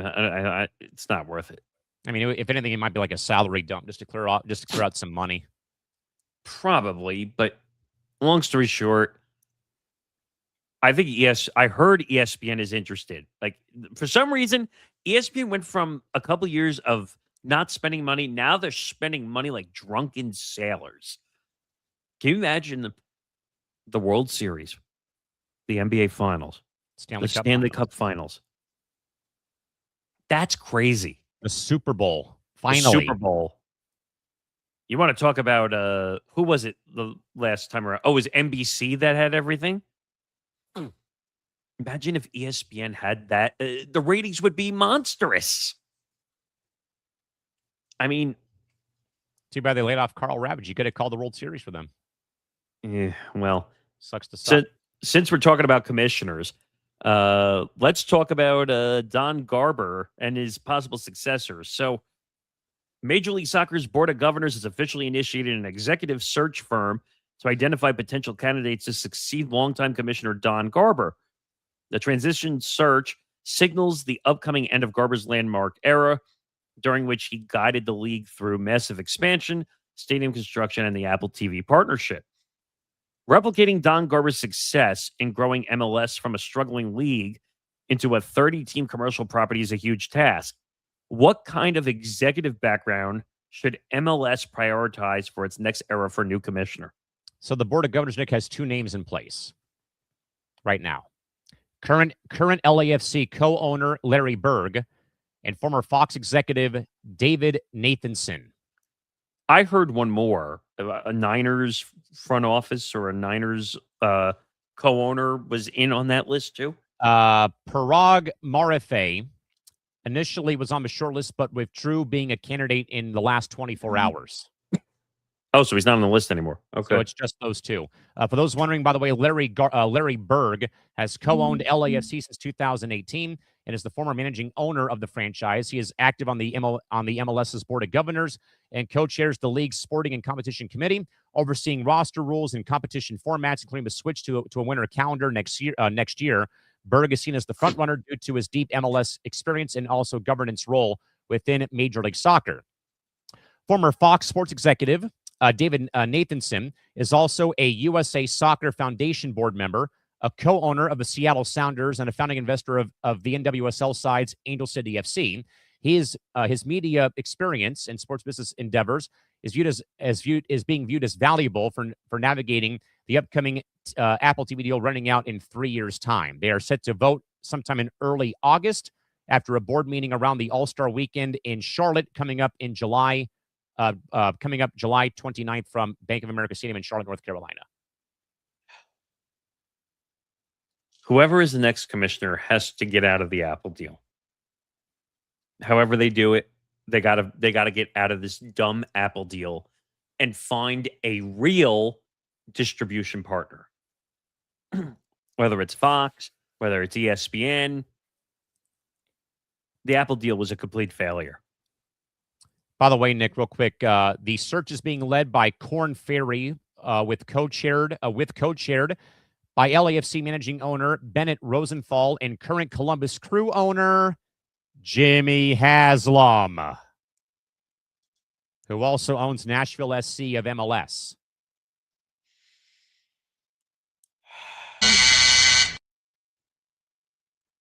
Don Garber is 68 years old, has led the league since 1999 as the league commissioner, helped the league grow from 12 teams to 30 clubs, and oversaw major growth in team valuations that now go for roughly $730 million. Don's contract runs at the end of next year in 2027, but has already indicated that he could, though, leave early if a succession plan is in place. The league's CBA with the MLSPA ends in January of 2028, so the new commissioner should be in place before they must negotiate a new CBA for the upcoming seasons in 2 years' time. Again, whoever they choose, it doesn't matter. If they have an experienced person, they got to figure out the Apple deal distribution situation and getting out of it. That's going to be the first order of business.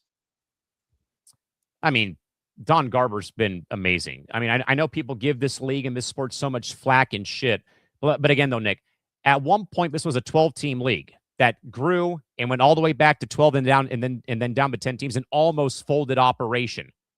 And all Garber's done since then, though, Nick, is grow this thing to the same number of teams of Major League Baseball and the National Basketball Association. And there might be more coming from what I've been hearing about potentially Vegas or Phoenix. Maybe somewhere, maybe Detroit or Indiana or Indianapolis might be getting a club, or even Cleveland, where this is going. And yes, is the Apple deal awful? Sure. That might be one of the very few times I think that Don Garber effed up as the commissioner of this league, though, because at one point, Nick, it went from being on death row to being the third largest league, roughly, when it comes to number of teams, though. And also, the expansion fee that we paid here in San Diego, Nick, $500 million to join MLS. That's wow. So, I mean, I think he's been great, and I would, and obviously, father time or age is a thing, but it'll be, for me, I think it'll be a very sad day when Don Garber retires, because I think he's been nothing that he's been. I think, honestly, Nick, the one commissioner who's not had anything really go haywire in his tenure. By the way, no labor issues in 30 years of MLS. Nothing ever happened on his watch, minus, though, again, a few teams maybe moving, like the Quakes going to Houston in 2007.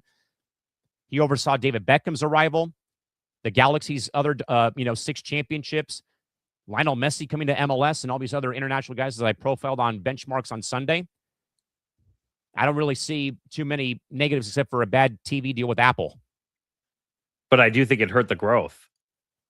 And that's what's most important. Like I said, if they had a normal distribution deal, they'd be in a much bigger scenario, and there'd be more value for ESPN or Fox or CBS or NBC to say, hey, maybe if there was a larger value audience, we could build upon it. All right, Nick, we'll get to press clippings here. We're against the clock here for the top of the hour and for our show today.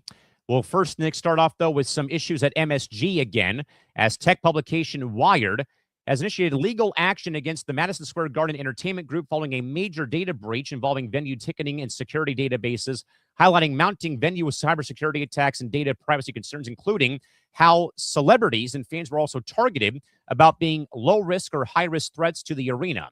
Nick, does the lawsuit against the Garden show that major sporting venues are becoming primary targets nowadays for a high-profile cybersecurity attack like this happening?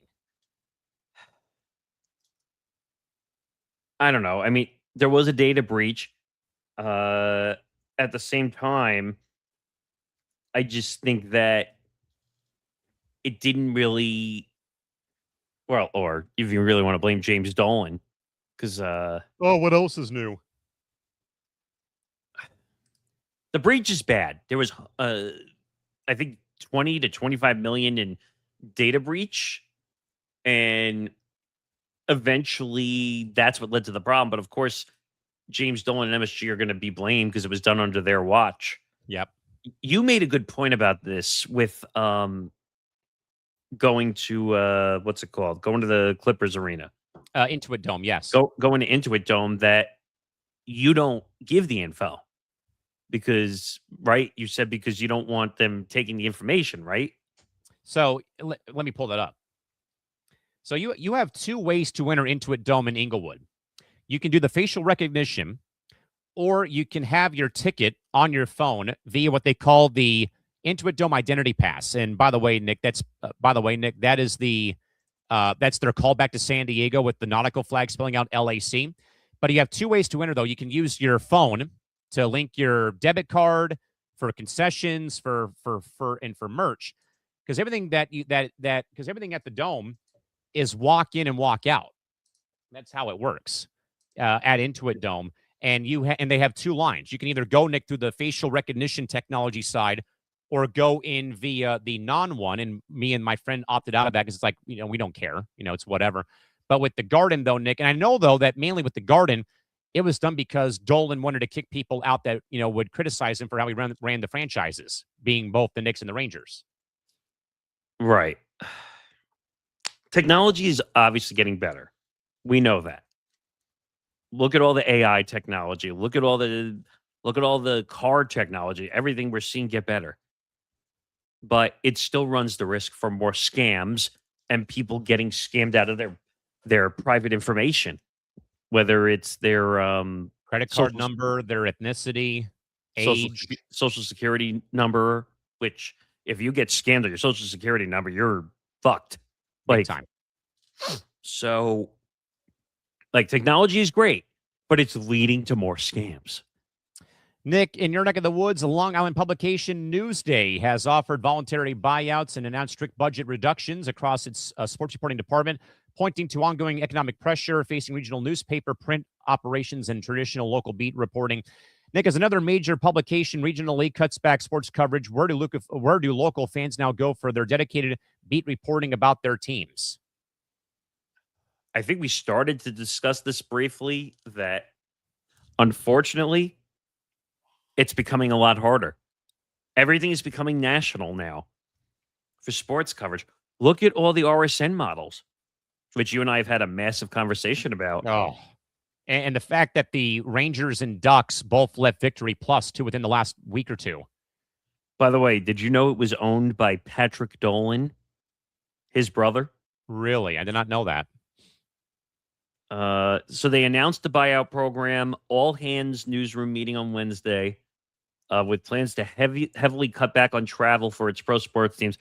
Now, do you remember the story that Michael Kay did on his show about, who was it, the New York Times, or who's the one that Trunk took over? The New York Post, I think. So the New York Post basically got shrunk, and basically they went to what they call wired services. Do you know what wired services are? Like the AP wires? No. So wired services basically means that they put the box scores in the paper, and that's it. That's it. They don't do any insider. No write-up, no recap, no quotes from the dugout or from Aaron Boone.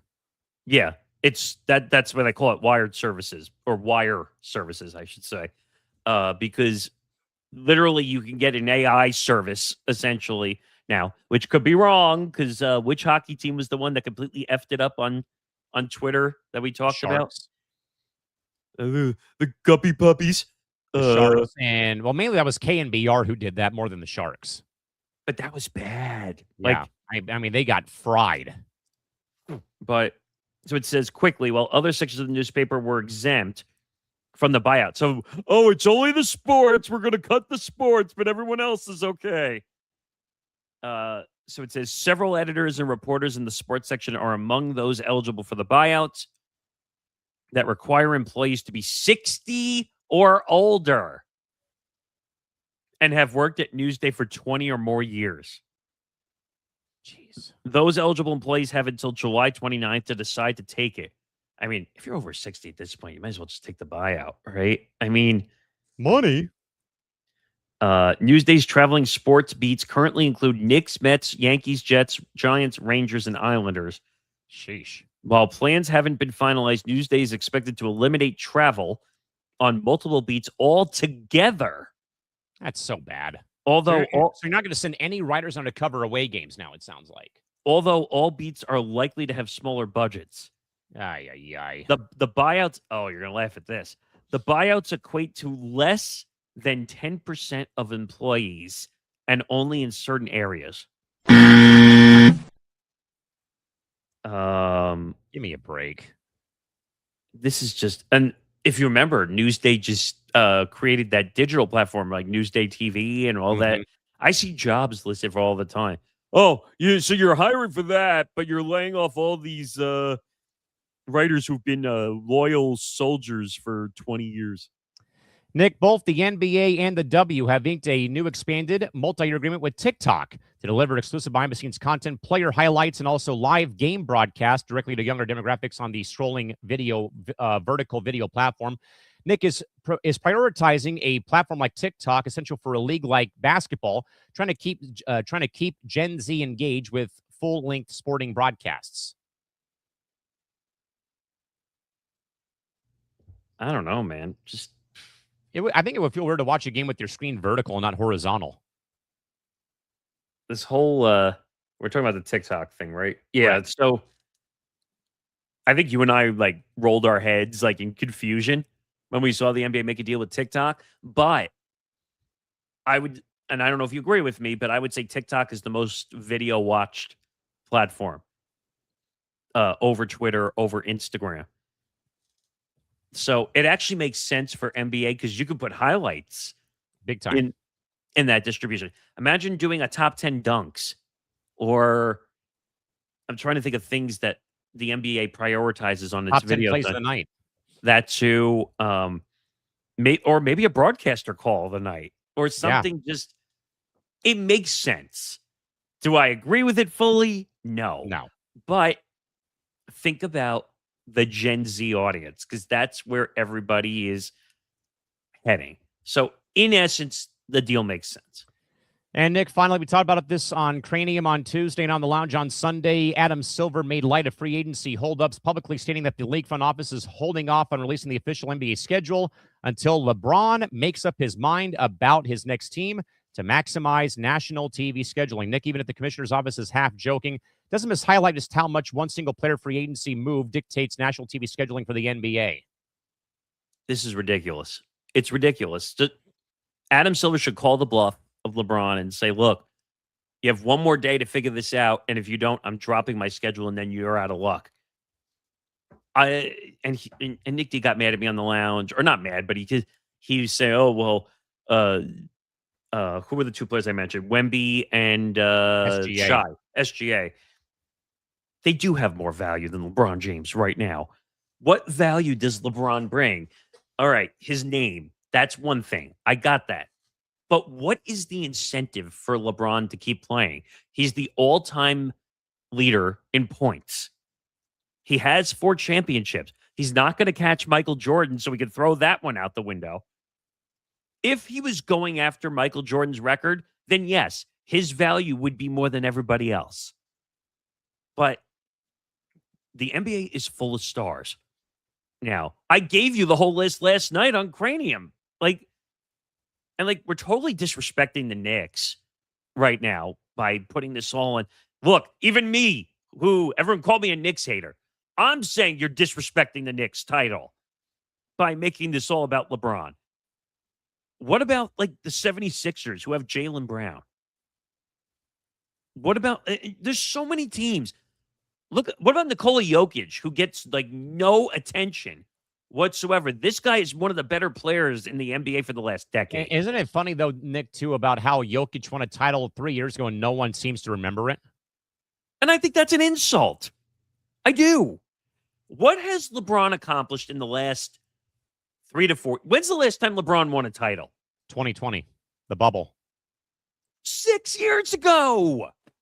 Almost 7. And we're so worried about this guy? What value does he have left? He's got nothing left to prove. It's a lot like Conor McGregor in UFC. You've done all you can do underneath God's son. What more do you have to prove to us? Nothing. I want to see SGA become the next big guy. He's won a title already. I want to see him win another one. I want to see Jokic win another title. If he had 2 titles under his belt, hey, we're talking about a legend now. How about Wemby? Why aren't we focusing the investment? What was the word that David Waitman used when he was describing the advertising dollars? Actually, that was the clip we just put out. Yes, earlier this morning. It's all focused on advertising dollars for LeBron. I think that's a mistake. He's going to be out in the next year or 2 anyway.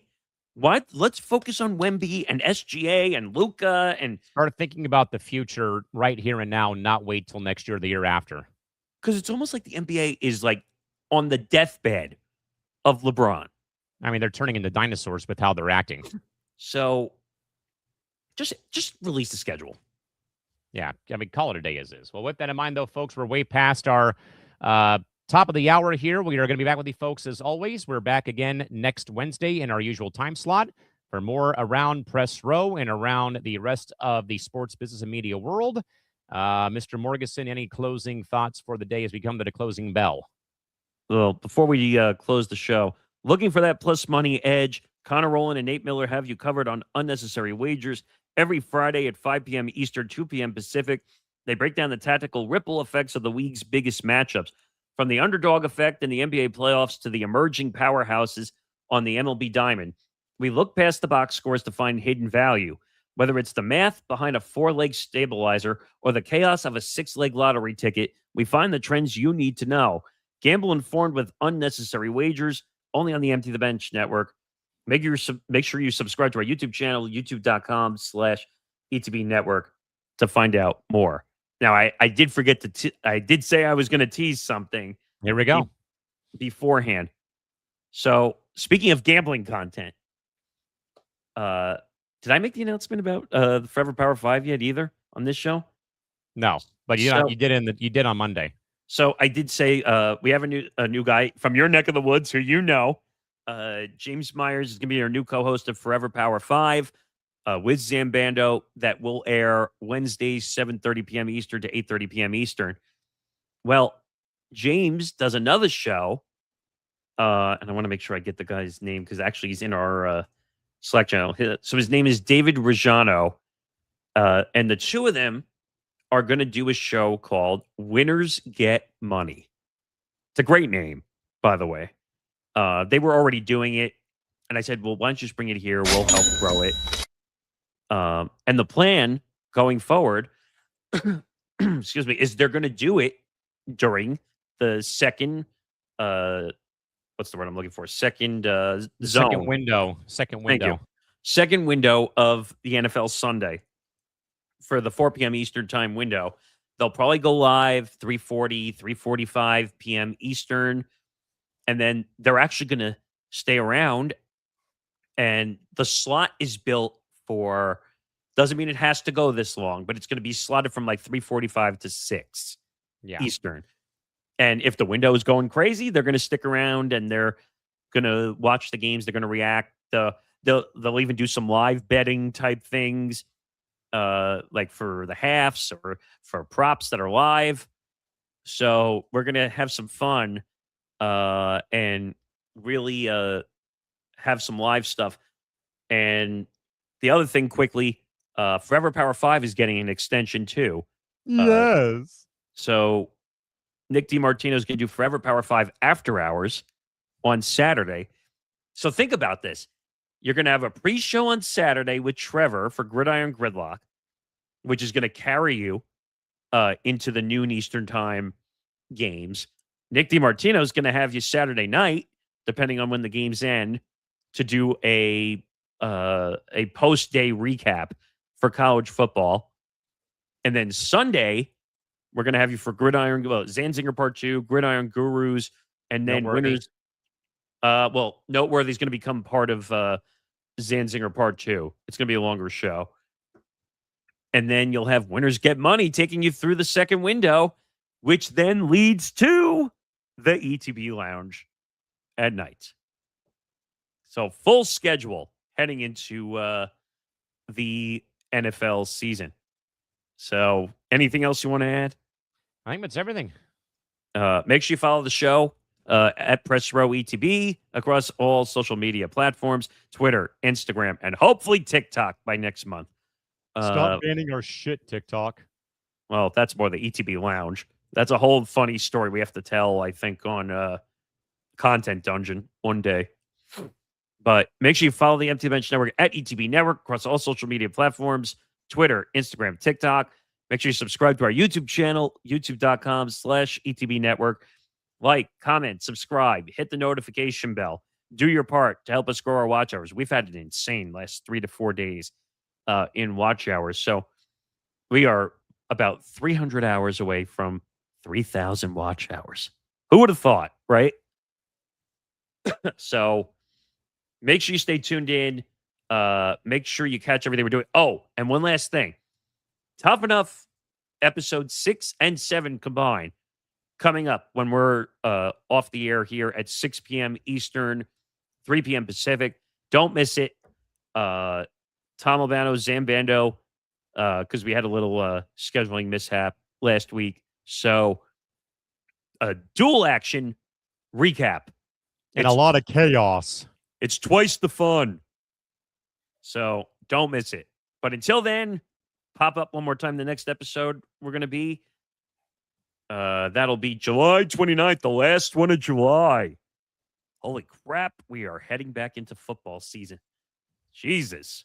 One more week of calm before the storm opens up and breaks.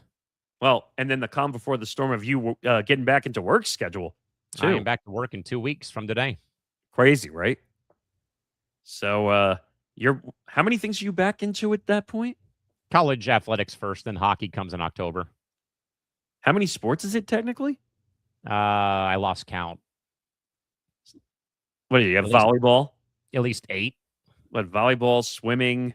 Volleyball, soccer, men's and women's hoops, occasionally men's hoops, softball, beach volleyball, occasionally tennis, occasionally swim and dive.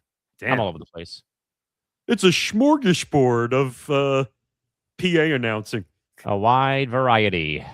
By the way, last couple of weeks been tough to get a guest. We are going to try and effort next couple of weeks to I'd like to find something for NFL media since we're coming back into that and Definitely. get into that whole mess with the international games. I think that would be interesting to some people. But that'll do it for the show. July 29th, next episode, 2 p.m. Eastern, 11 a.m. Pacific, end of July, heading into August. We'll do some more work in getting into how our content schedule, because we have to work around your schedule. I don't think this show really affects your schedule that much. Not really. The other stuff. It's but- Lounge and Cranium are the main two that are going to be disrupted. Well, it's like 3 or 4, right? You said essentially episode. Yeah, but that could all change though as we get into the fall or into the winter and the spring. So we'll discuss all that once we get to August, and I'll go for that. But thank you to the 370 people. We've had an incredible run of live viewed shows. So if you want to catch the replay, it'll be right back up there for you when we are done. And yeah, until then, have a good day, everybody. We will see you next week. Have a great day.